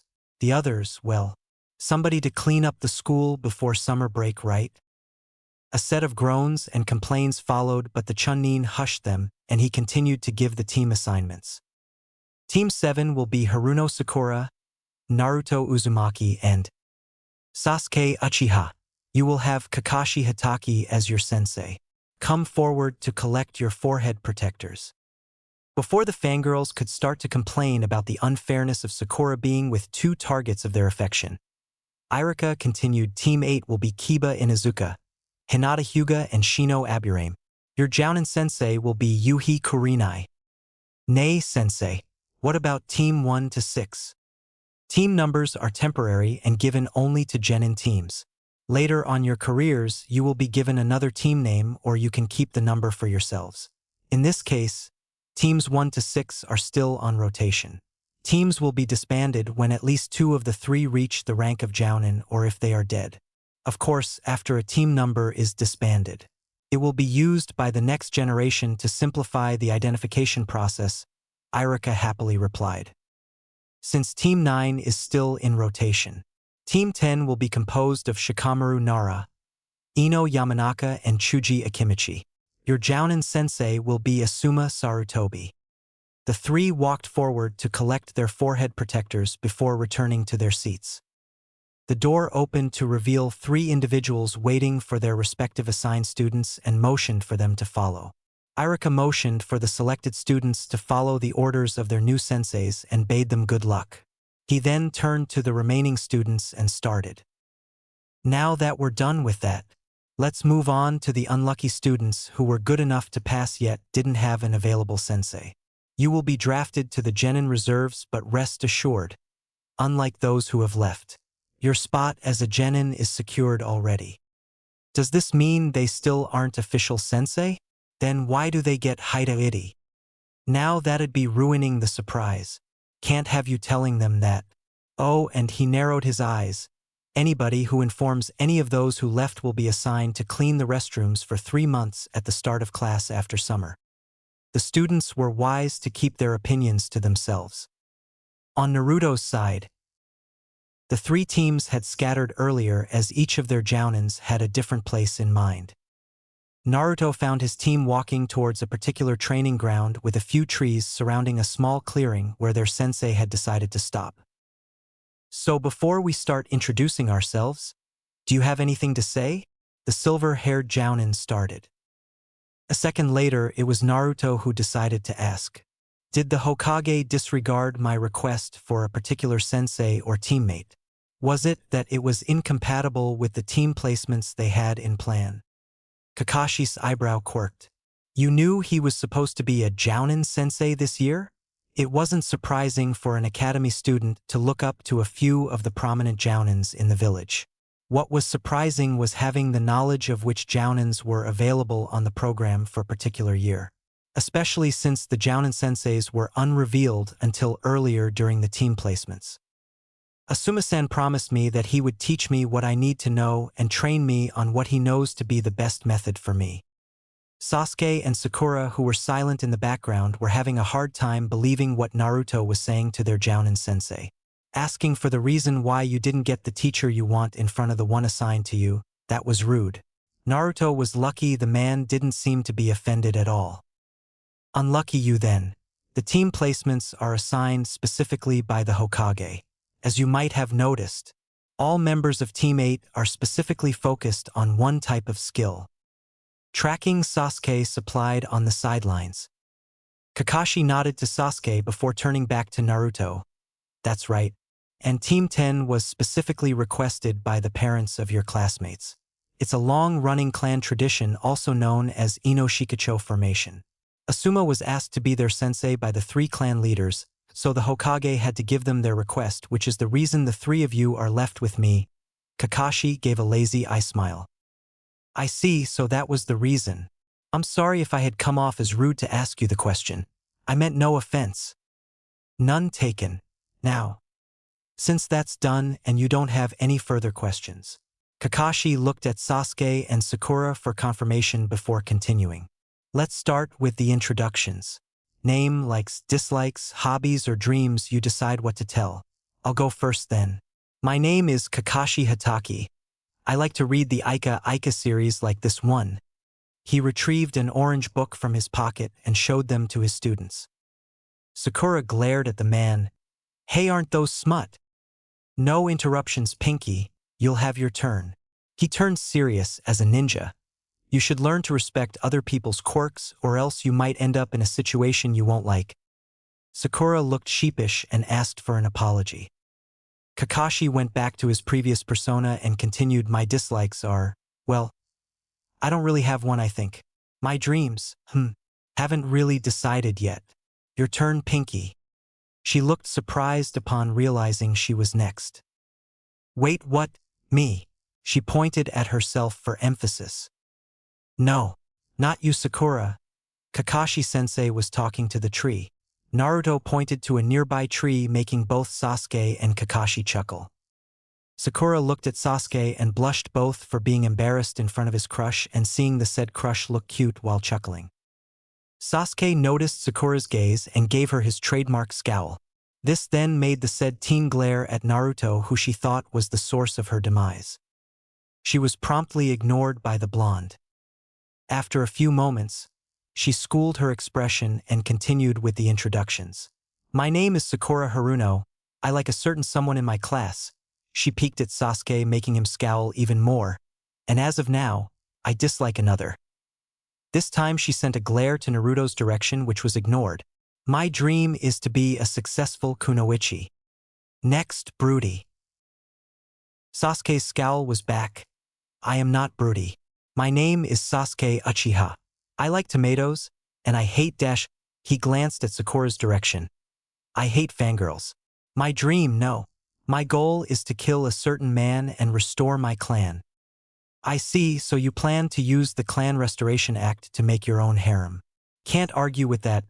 Sasuke was about to complain, but Kakashi prevented him from continuing. You're next, blondie. My name is Naruto Uzumaki. I have various likes and hobbies which I will only reveal when I feel I can trust you. I dislike those who judge without knowing and those who don't know due to willful ignorance. My goal is to have a life where I can do what I want, learn what I want, and go where I want to without being bothered. Not to be a Hokage? Kakashi asked. Not to be a Hokage, Naruto repeated. That's a carefree goal you have there. You wouldn't mind if I have that as mine too, right? His eye smile was back for some reason. Feel free. Thanks then. That makes my future introductions easier then. Kakashi's posture changed to a more serious one, which alerted the 3. Normally, I would have sent you at home to prepare, but since I was required to be early today, might as well get done with it. He took out 2 bells from his pocket and showed them to the 3 students in front. Your goal is to get one of these bells from me, since you can see there are only 2 available. This means the one who can't get the bell gets sent to H Academy. QI smile. But sensei, how can that be? I don't know of any Genin team fresh from the academy with only 2 Genin members. Irika-sensei said that was only possible if one member dies or is promoted. Kakashi blinked owlishly and looked to Sakura, who had just asked a simple question that was enough to ruin the exercise.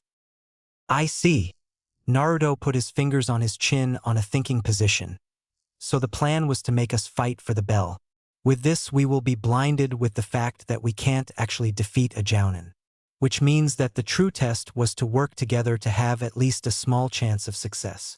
Naruto brightened up as if he had just realized one of the world's wonders. That was brilliant, just brilliant. This should sweep up those without the proper mindset. If you can't look underneath the underneath, then you are a failure as a ninja.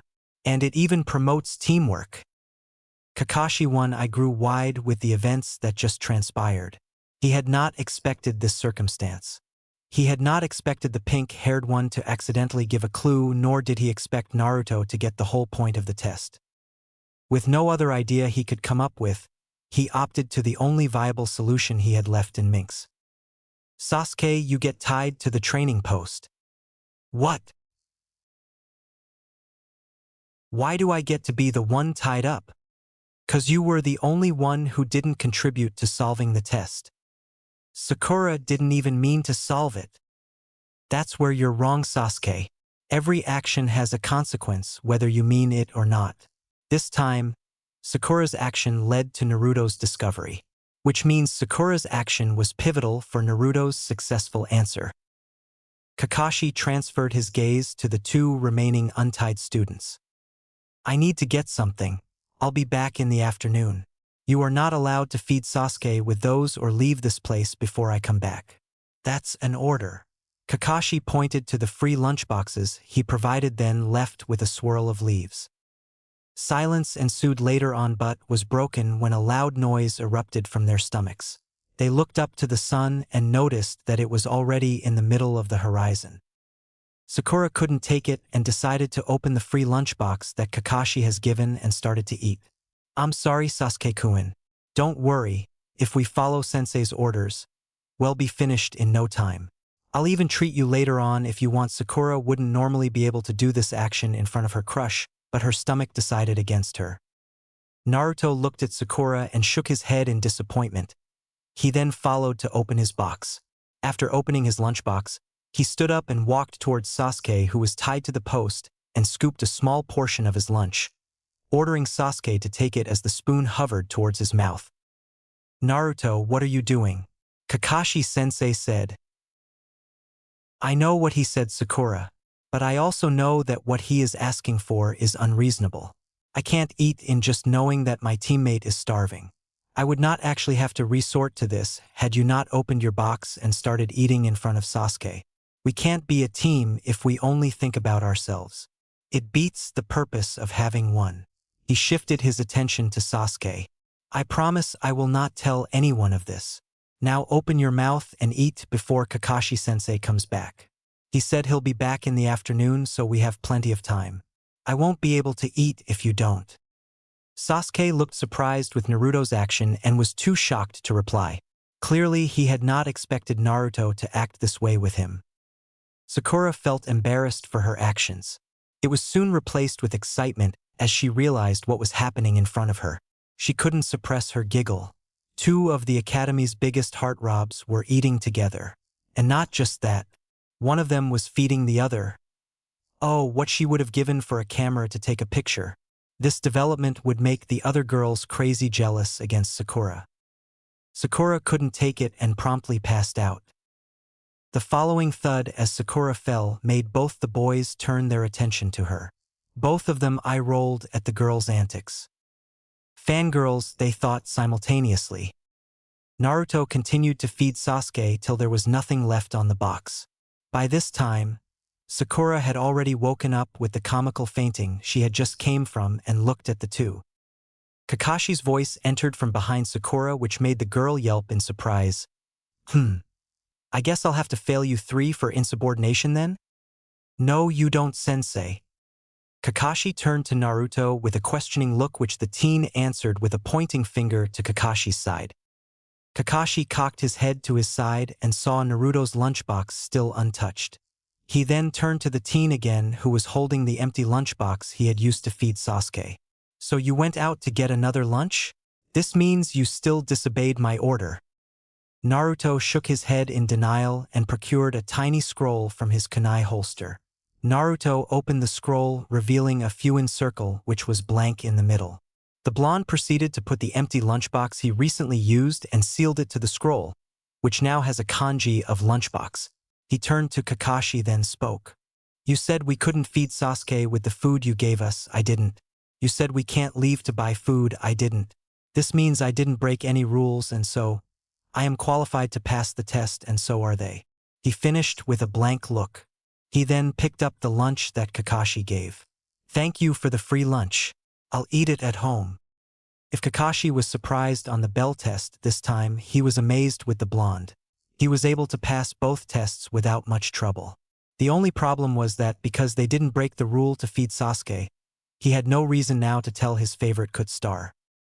Kakashi suppressed a sigh. He really liked that Kut. He schooled his expression and inhaled. Naruto Uzumaki, Sakura Haruno and Sasuke Uchiha.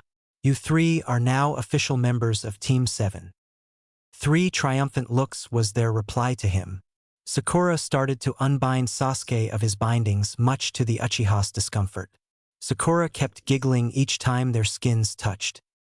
Kakashi looked at the two thinking fangirl through blood. I just hope there's still hope for her. He waited for Sakura to finish unbinding Sasuke before speaking. Come back tomorrow for your first mission. Team dismissed. The 3 bowed and turned back to go to their respective homes but stopped in their tracks as Kakashi called out to them. Wait! The 3 turned to Kakashi awaiting for his further words. Kakashi scratched the back of his head and sloppily said, I just wanted to tell you that I'd have passed you even if you had fed Sasuke. You see, he paused for a dramatic.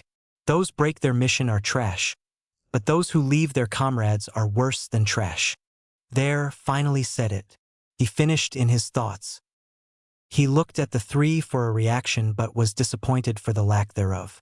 He really thought the dramatic pause would nail it. I will keep that in mind, sensei. I understand. I won't sacrifice Sasuke-kun for a mission.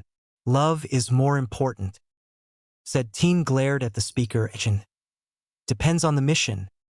The 3 then excused themselves and started to go back on their own ways. Kakashi roughed his hands on his head. I will need a drink. I think troublesome times are ahead. I should have went here later. He gave the 3 one last glance before leaving. Back to the 3. Sasuke-kun, would you like to eat together to celebrate our victory? I'm full, I just ate. Why don't you offer to Naruto? I have something important to finish. Naruto turned to Sasuke. Why don't you come with me then? A couple of hands for help would be good. I'll even treat you for dinner. I made tomato paste. I'll cook something to match it too. Hey, why am I not invited? I can help too. Right now, you're more trouble than it's worth, Sakura. HN. Naruto jumped to the nearest roof. Sasuke followed a moment later. Before Sakura could recover from being left behind, the 2 were already out of her sight. Hey! Hokage's tower. Kakashi stood in front of the Hokage after delivering the events that transpired about his genin team. All the Jounin sensei were supposed to report to the Hokage after their respective team examinations were finalized.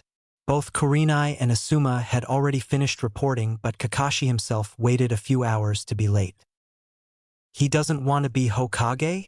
The Hokage asked. He doesn't.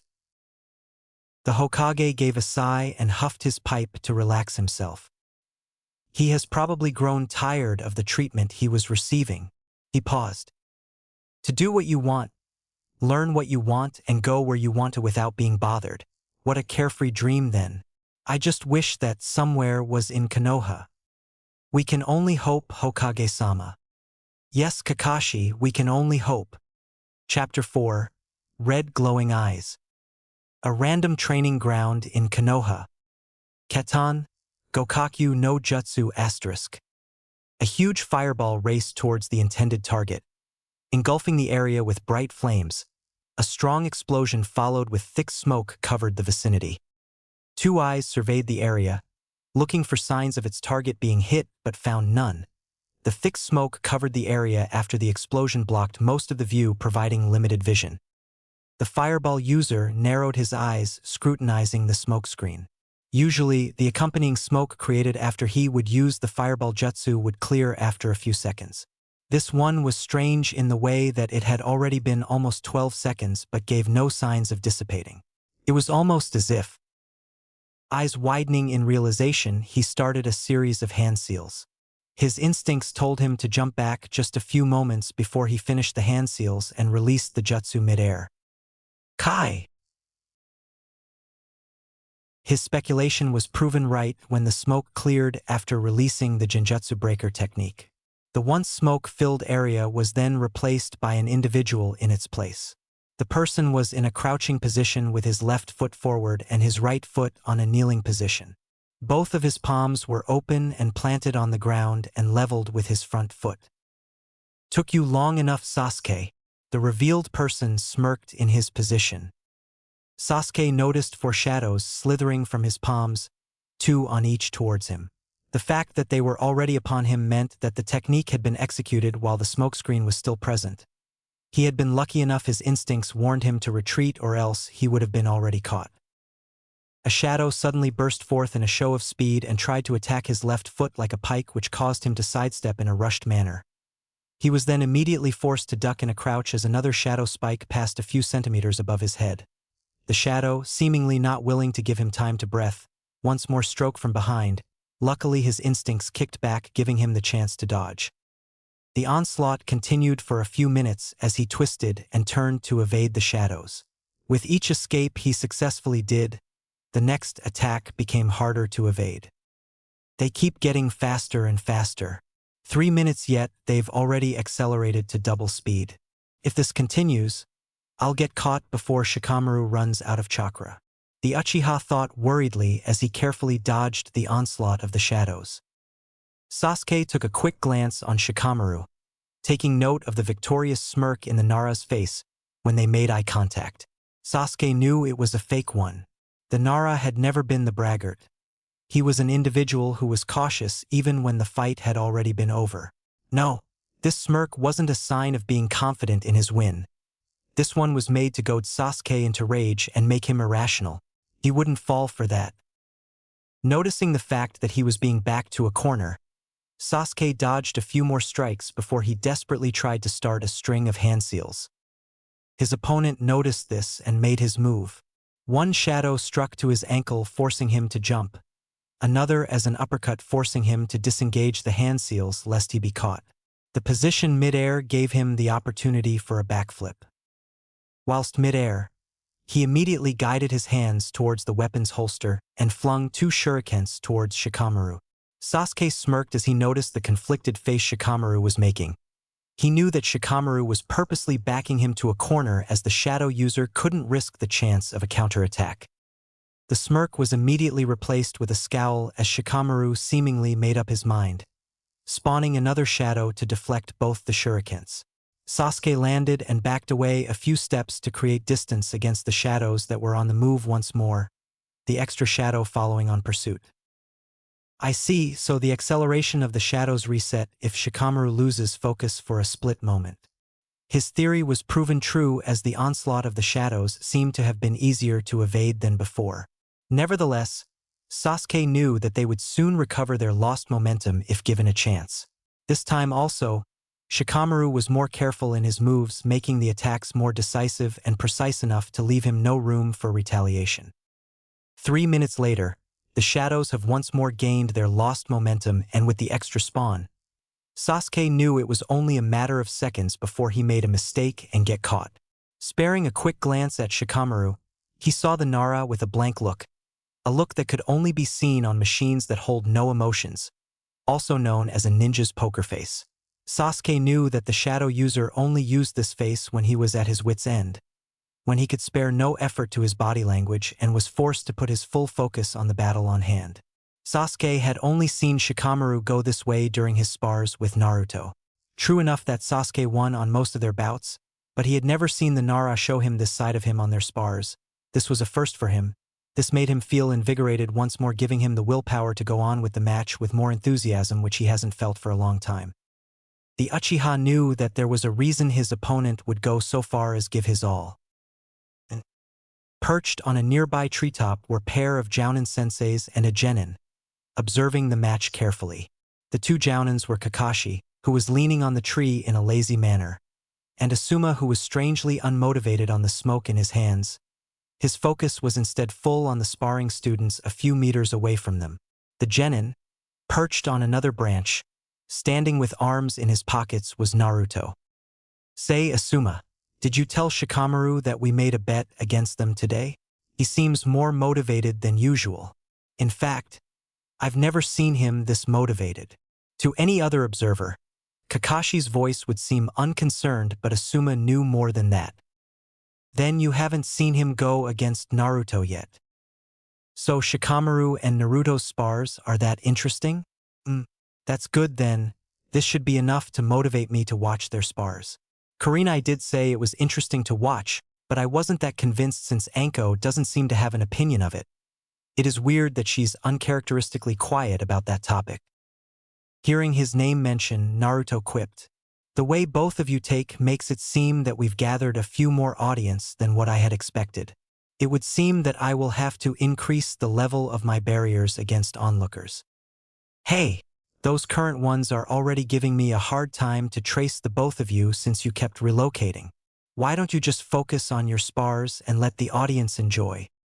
Asuma-san, with the way you say you audience motivates me even more to step up. The last time I checked the detection seals I set up, there were only 4 of you. The only reason I had let you watch was because you weren't always there. Now that you have attracted even Kakashi-sensei, it won't be long till there's more to come. I've made up my mind. I will take action after this match. I cannot have a number of you know all of my tricks, and I can't get stronger if I can't practice them on my spars. What is a ninja without secrets?" Though Naruto's tone was leveled, his implications no joke. Asuma and Kakashi understood the teen's point of view. Most seasoned ninjas would if you asked them. Even as allies, it was unhealthy to reveal more information than what was needed. It wasn't an issue of trust but more of security against third parties. The old saying goes, a true ninja never lowers his guard, for an enemy can have eyes on everything. Even both the Jounins could say with no doubt that even them, who had known each other for a long time, would not dare to say that they knew all of their secrets. Fine, but don't blame us if you can't receive pointers. The main reasons why Jounin senseis are a must during spars are to calculate the growth progress of their students and point out their flaws to further enhance their growth. Then do you give Shikamaru pointers then? Of course I do, Asuma said without skipping a bit. Naruto waited for a few seconds before replying. I see. While saying this, his gaze was leveled at Kakashi with an unreadable look. It would seem that Shikamaru was a bit luckier than me in this regard. Don't be like that, Naruto-kun. I was just busy on other things. Kakashi placated Naruto. At that, Naruto didn't bother to reply and instead put his focus back to the match at hand. The reason why he didn't reply to Kakashi was not because he found the excuse to be repetitive, but rather, he refused to reply because it made sense, which made him rethink his previous thoughts on his teacher earlier. True enough, Kakashi had seemed to be quite busy these past few weeks. Naruto had put up various seals on all of Team 7's members and even included Shikamaru. This was so that he would know when they were currently on their homes and would save him the effort of going there to know if they were there, as well as it made it easier for him to leave a message if needed, though he had never told them of this action he took. This way, he could vouch that Kakashi was indeed rarely on his house for days on end. Naruto would even go as far as to say that his sensei spent more time at Naruto's apartment than his own. Naruto even reserved a guest room for Kakashi due to his recurring visits. Though the reason for this development was unknown, Naruto had a good inkling as to what Kakashi was doing in his free time. The silver-haired man had always come to Naruto's home a few minutes before the night. During these times he would visit, which was more days of the week than not. He would come exhausted and full of sweat. Kakashi would always seem to be eager to eat up Naruto's cooking, which meant that his energy was almost always spent. His deep slumber when Naruto checked up on his room at times also meant that he really exerted a lot of effort. All of the facts point to one conclusion, and that conclusion was Kakashi was training, while Naruto was a bit discontented that their sensei was paying less attention to them than what a sensei should. Naruto still respected as the man didn't spend his free time on just simply slouching. Naruto was even happier to know that this had only been happening when they had been taken on as a team. Perhaps he was motivated by his students? As Naruto was lost on his thoughts, both Jounins continued to trade guesses as to why the Nara was seemingly more motivated than he normally was. Naruto finally noticed this and decided to give them a break by answering the question. I promised a reward to Shikamaru if he won.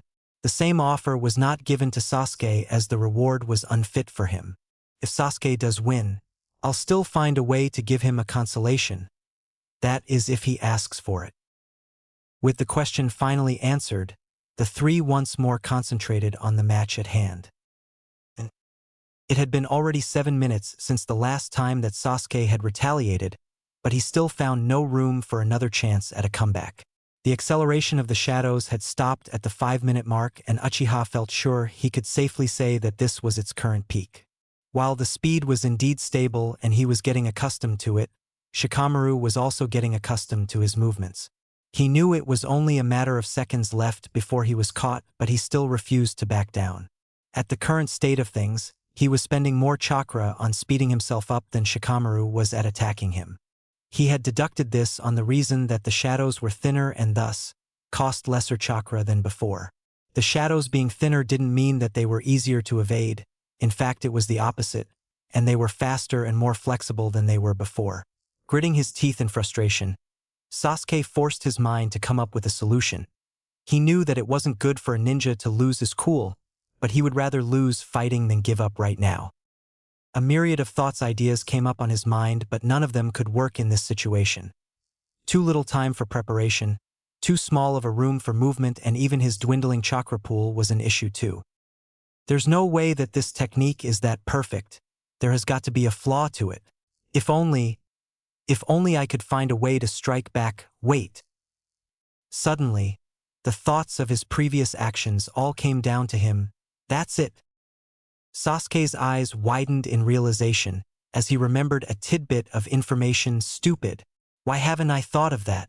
His shadows deflected my kunai earlier. This means they have a physical form. The answer was that simple. This technique isn't Kage main no Jutsu. The Uchiha took a glance at Shikamaru, giving him a cocky smirk as he coated his palm with a considerable amount of chakra and struck the nearest shadow with as much force as he could muster in the moment. He watched in satisfaction as he heard an audible impact when it made contact. The stricken shadow shivered in recoil after taking damage and hastily retreated to their source. The other four had paused the moment Sasuke had struck its companion. Sasuke didn't wait for a moment to allow the shadow user to recover and burst forward towards his position, now confident that the shadows could do no harm if he was able to launch a preemptive strike.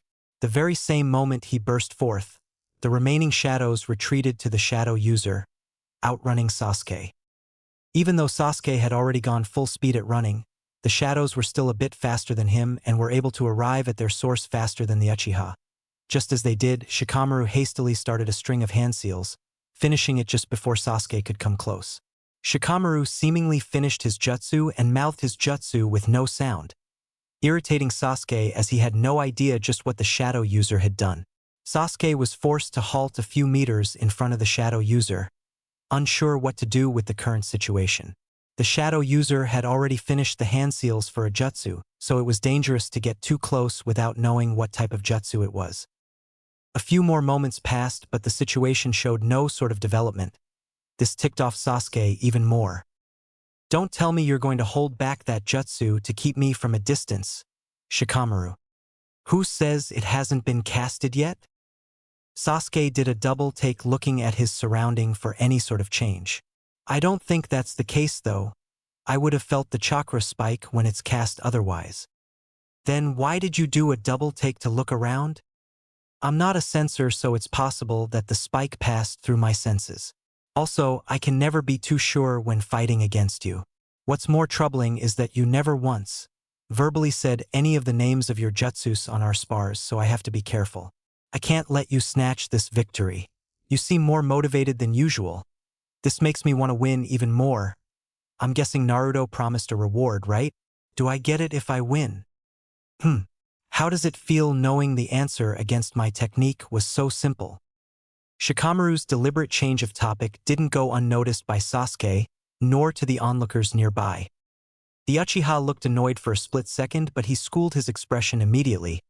It made me feel stupid a bit, but then again, I did a research on the Uchiha library about your clan's techniques before. It was a bit lacking, of course, due to clan secrecy. At first, I was careful not to get caught since I thought it was the Kagame no Jutsu, but it turns out this one is different, right? Shikamaru kept his silence. Sasuke took this as a signal to continue. I had realized that it was different and risked the chance since I knew that the Kagame was intangible, but yours were different as they were capable of deflecting projectiles. The risk was calculated and I'm satisfied with the results myself. How is mine different than the normal ones? I mean, didn't you just say that they lock enemies in place? Doesn't that mean that they have to be tangible to bind enemies? You're contradicting yourself, Sasuke. Shikamaru. A glint in his eye passed that made Sasuke shiver. Sasuke looked annoyed for a moment but recovered immediately. Don't take me as a stupid person, Shikamaru. The shadows don't have to be tangible to bind an enemy. If it was that simple, the Nara clan would have been wiped out long before Konoha stood. I've read in the Uchiha records that they bind enemies by overpowering control over a person's chakra network. Overpowering enemies by controlling their chakra network? Doesn't that description sound familiar? Shikamaru answered cryptically. What do you mean by familiar? Silence. Tisk, if you're not going to answer me, then I'll just have to take the answer by force. Sasuke, made to move forward, but wasn't able to take even a step forward as a voice stopped him. Like this. Sasuke's eyes widened for the umpteenth time this match as he heard Shikamaru's voice from behind him and felt something below his neck at the same time. Overcome with shock, Sasuke could only mutter, "How?" His voice filled with surprise and utter shock, unable to comprehend the situation. Shikamaru didn't answer his question. Instead, Sasuke felt the object below his neck disappear, replaced by a stinging sensation in his palm. He grimaced as he felt the blade cut through it, a tiny streak of crimson liquid dripping. Shikamaru's voice once again came from behind him. Now shift your eyes towards your opponent once more and see for yourself. Sasuke did as instructed and saw the once standing shadow user in front of him slowly fade out of existence, signifying that it was simply an illusion. It seems that I get another win. Before you say anything, it was declared the moment I put the kunai below your neck. Shikamaru clarified. He had to. The Uchiha had the tendency to be stubborn even when the match had already been finished. It was like this whenever he won a spar against the Uchiha. It was either win unconditionally through knockout or rub the details in the Uchiha's face. Though this attitude of the Uchiha was getting better as time passed by, Shikamaru knew that he was still far from cured of his arrogance. Sasuke turned to his back as and asked Shikamaru with an annoyed face. The hand seals were for the Genjutsu. The question is, how did you manage to cast it on me when I was on full alert? I had Kakashi test my resistance against Genjutsu and the results are nothing to scoff at. I'm resistant to any Genjutsu below high C rank. So how did you catch me on that D rank Genjutsu with me on full alert? Sasuke's tone rose till he was almost on the verge of screaming. When Shikamaru kept his silence, Sasuke's rage built up even more. Answer me. Shikamaru showed a disinterested face as he calmly waited for the Uchiha's outburst to finish. There you go again, demanding answers as if you're entitled to everything. Are you angry because you lost? Or are you angry that because you lost without knowing the reason why? We've been practically drilling this into your head. Sasuke. The world doesn't revolve around you, so stop being an arrogant, self-entitled prick. The unexpected force of Shikamaru's scream forced Sasuke to take a step back. The clearing also became silent for a moment after the outburst, broken only by a set of chuckles coming from a nearby tree. Guiding his sight towards the source of the chuckles, he saw the group of Kakashi, Asuma, and Naruto, each with an amused faces most probably due to the uncharacteristic action of the Nara.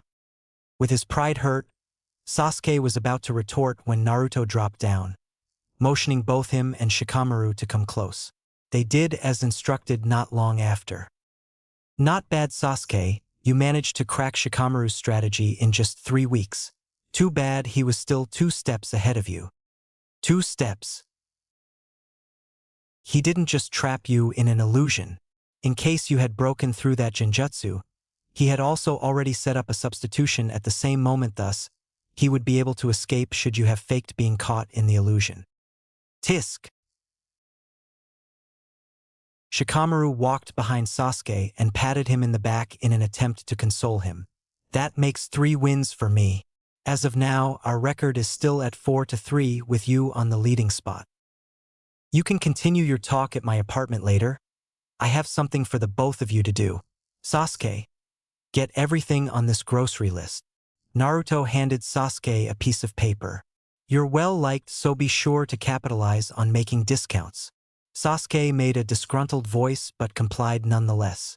Naruto then took out another piece of paper and called out Shikamaru. Yes. Naruto handed the paper and Shikamaru looked at the piece of paper. All he could see was random scribbles which prompted him to give Naruto a questioning look. Bring it to your father. Tell him I'll do what he was asking me to do and he'll know what to do then. Make sure to tell him that I need to have everything on the list or else it won't work. That's all. You can go. At this, Shikamaru nodded and made his way without any questions. Naruto didn't wait for that though, as he shifted his gaze towards the 2 jounins nearby, watching one of the 2's eyes glint in shock for a very short period of time, not even a second before they recovered. Even the most seasoned ninja would have missed that glint had they not been looking for the very exact thing to look for. Though Kakashi had kept his cool, Asuma decided to reply with a smile, not the tiniest hint of what was previously there in his eyes. Naruto allowed his gaze to linger for a little bit more, not showing any sort of reaction to the both. He then noticed Asuma's mouth move for the tiniest bit, to which Naruto gave away a smile that looked more like a grin. Satisfied with his actions, Naruto left without waiting for Asuma's response. A few moments earlier, Kakashi and Asuma dropped down the branch a few moments after Naruto did so. Both jounins watched the 3 interact. With the way he commands the 2 of them and his uncanny resemblance with that man, who else wouldn't notice that he is his son?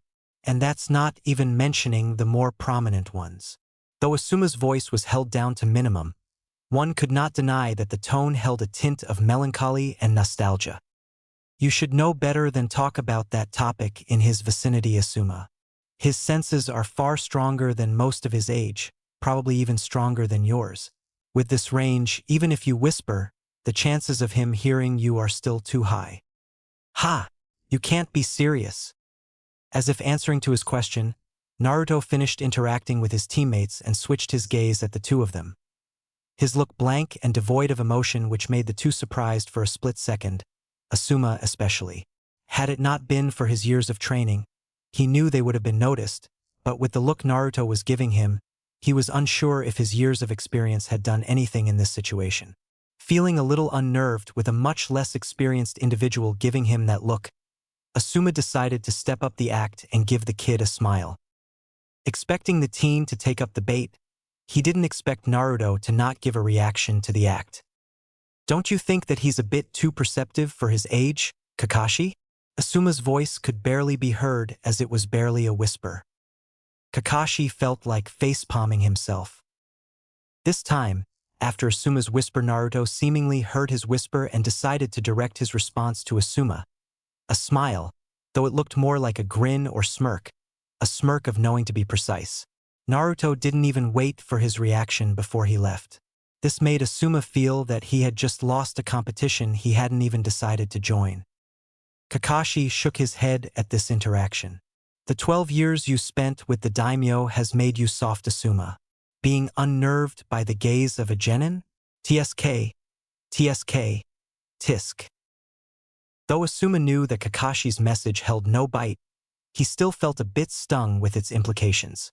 Unable to come up with a comeback, Asuma decided to say the most common reply a man would to another when all talk is lost. "Oh yeah? Why don't you and I spar right now?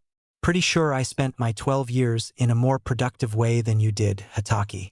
I could take you on any day of the week." Kakashi only replied with an unimpressed look and said, "Dream on." With this, he vanished with a puff of smoke, leaving Asuma alone in the clearing.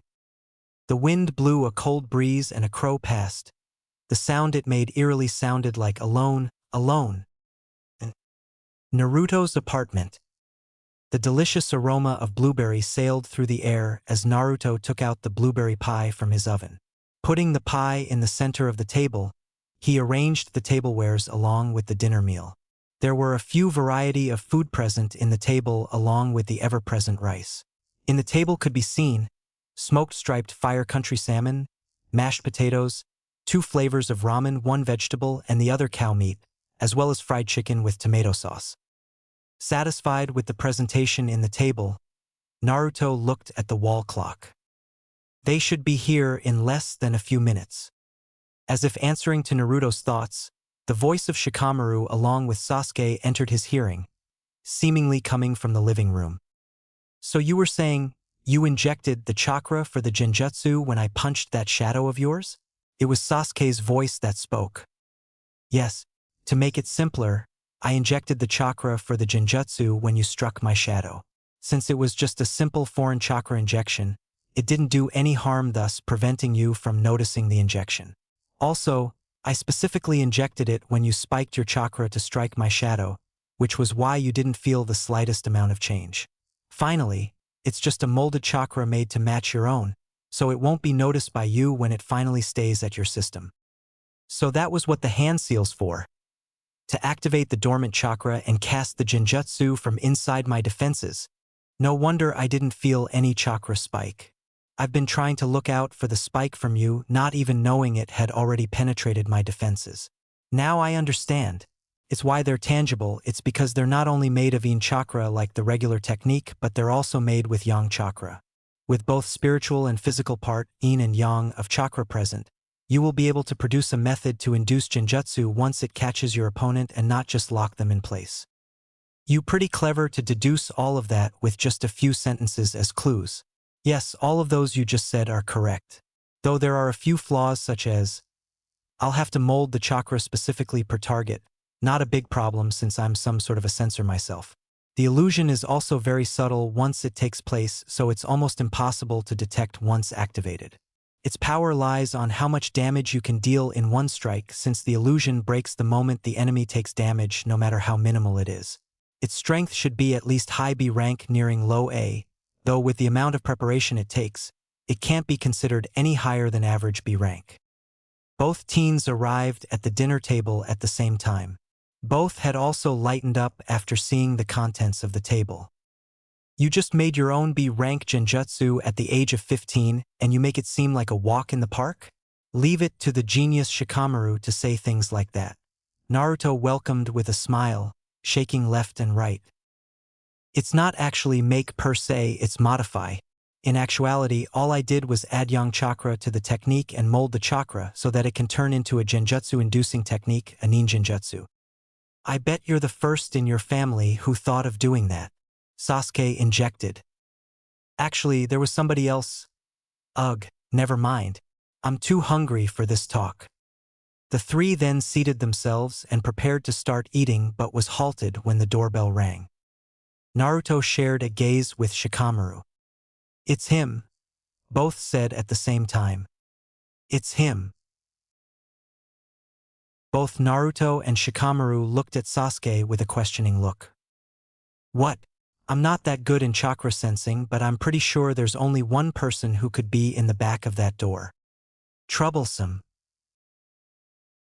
Naruto made 3 hand seals, then the door was heard open. Not a moment too soon. A blur shot past and 4th seat in the table was set up almost instantly. A silver-haired man in its place. I'm sorry I'm late. I had to help an old lady cross the street. The man made the excuse while scratching the back of his head. Naruto looked with a glare. I don't remember inviting you this time, Kakashi-sensei. I invited myself in. After all, it's my student's house, right? Asterisk sigh asterisk fine. Make yourself at home. Kakashi I smiled and prepared to start eating but stopped when he noticed both Shikamaru and Sasuke looking almost expectantly. Is something wrong? They're waiting to see you remove your mask as you eat. Oh, I see. Kakashi looked at the two and chuckled. The next day, Higurashi Ninja Equipment Shop. Naruto went through the entryway with a satisfied look on his face, a plastic bag in his right hand and a huge scroll in his left. Naruto, you're back.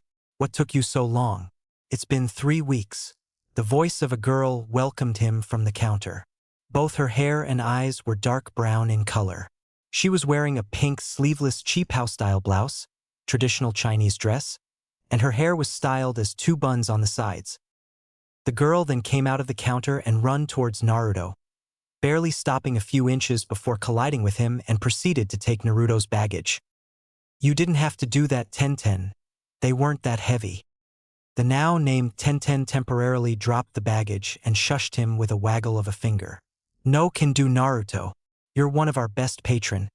And not to mention, our most reliable supplier for Fuinjutsu stuffs. Can't have you leaving due to poor treatment, you know. You wound me, Tenten. Surely you don't think I'd betray old man Higurashi with that reason. Naruto said with a mock-hurt face. Tenten grinned before she stuck out her tongue. Maybe, maybe not. She turned to the door towards the forge and shouted. Grandpa, Naruto's here. Not a while later, an old man in his late 50s came out. Much like Tenten, he also had dark brown hair and eyes, though some of them had already turned white due to age. Although he was clearly on the edge of his 50s, his physique still retained that of a seasoned warrior due to his continuous work in the armory and forge. The old man walked towards Naruto and ushered Tenten to take Naruto's baggage to the back room. Naruto, my boy, you're back. What took you so long to come back? Don't tell me you found another buyer. The blonde-haired teen made a mock-hurt face which prompted the old man to laugh. Haha, just kidding, kiddo. I know you're not that kind. I'm guessing genin life's hectic enough to hold you back from visiting here. Naruto's face lightened up as he replied. You said it, old man. I can't believe they call those chores as missions. Yeah, it's been that hectic. I'd wager that our team hold the record for this month's squad with highest D-rank missions done. It's like our sensei is purposely doing it to avoid training us. We haven't even learnt a single thing from him that wasn't taught from the academy already. His face turned sour as he ended his speech. Your sensei's that Hatake kid, right? Yes. How did you know? Tenten told me. You know, that kid's been a little obsessed with you since you introduced yourself to her. She keeps asking me how you were able to get that strong and that fast pace. Good things she's calmed down by her sensei's training regime. Anyway, about your sensei, you shouldn't be too hard on him. I'm sure you already know, but he's actually an ex-umbu with no prior teaching experience. He just came out of the program less than 2 years ago, so he's probably still adjusting. Life in that program isn't easy, I'm telling you. Trust me. I've been there. Adjusting to the normal life is even harder. Takes years. Naruto gained a thoughtful look. Thanks for the advice, old man. I'll keep it in mind. The old man smiled and ruffled Naruto's hair. That's what I like about you, boy. You always look out for room for improvements. If only every other younglings out there had the same mindset as you, then this world would be a better place. On the same topic, you know, you could actually help him in a way. How? Naruto emphasized as he cocked his head sideways with a questioning look. It should have been his job, but since I just said he's new to it, why don't you subtly instruct him about the things you believe you should be learning? Or better yet, why don't you ask him about things you want to know and learn? He's one of his generation's best, probably the best, so he's bound to know a lot of things. Thanks, will do. Naruto nodded. Their conversation stopped there as Tenten called out from the back room. Hey Naruto, Grandpa, could you come over here please? Naruto brought a new Fuin and I don't know what it is. Both complied and walked towards the back room. There, they saw Tenten looking at a sprawled-out scroll with divided sections each with a different fuin but a distinctly similar pattern. I've actually finished those before the graduation, but I had to make sure they don't have any problems with them. They're called seasonal breeze seals. Not for combat, but great for various reasons. Basically, all they do is release a different type of wind breeze depending on which season you prefer, so as to say, cool snowy for winter, warm and fuzzy for spring, stuff like that. Those seals allow you to feel the different breeze of the changing seasons any time of the year. I'm planning to sell them to hotels, hot springs, and other establishments so you don't have to buy them, Naruto said. Whoa, Sugoi. Now we can have the cold winter feels while staying through the hot springs even during summer, Tenten said ecstatically. The old man nodded in a sagely manner. I agree. The limit of Fuinjutsu truly is only your imagination. I'm glad that you do not only focus on research towards combat but also improving the quality of your living. Most with your potential would only think of growing their power through combat-type innovations. Someone once told me, "What's life without a little fun?" As Naruto said that, a blurry image of a perverted white-haired man came in his mind. Well then, that someone must be a fun person.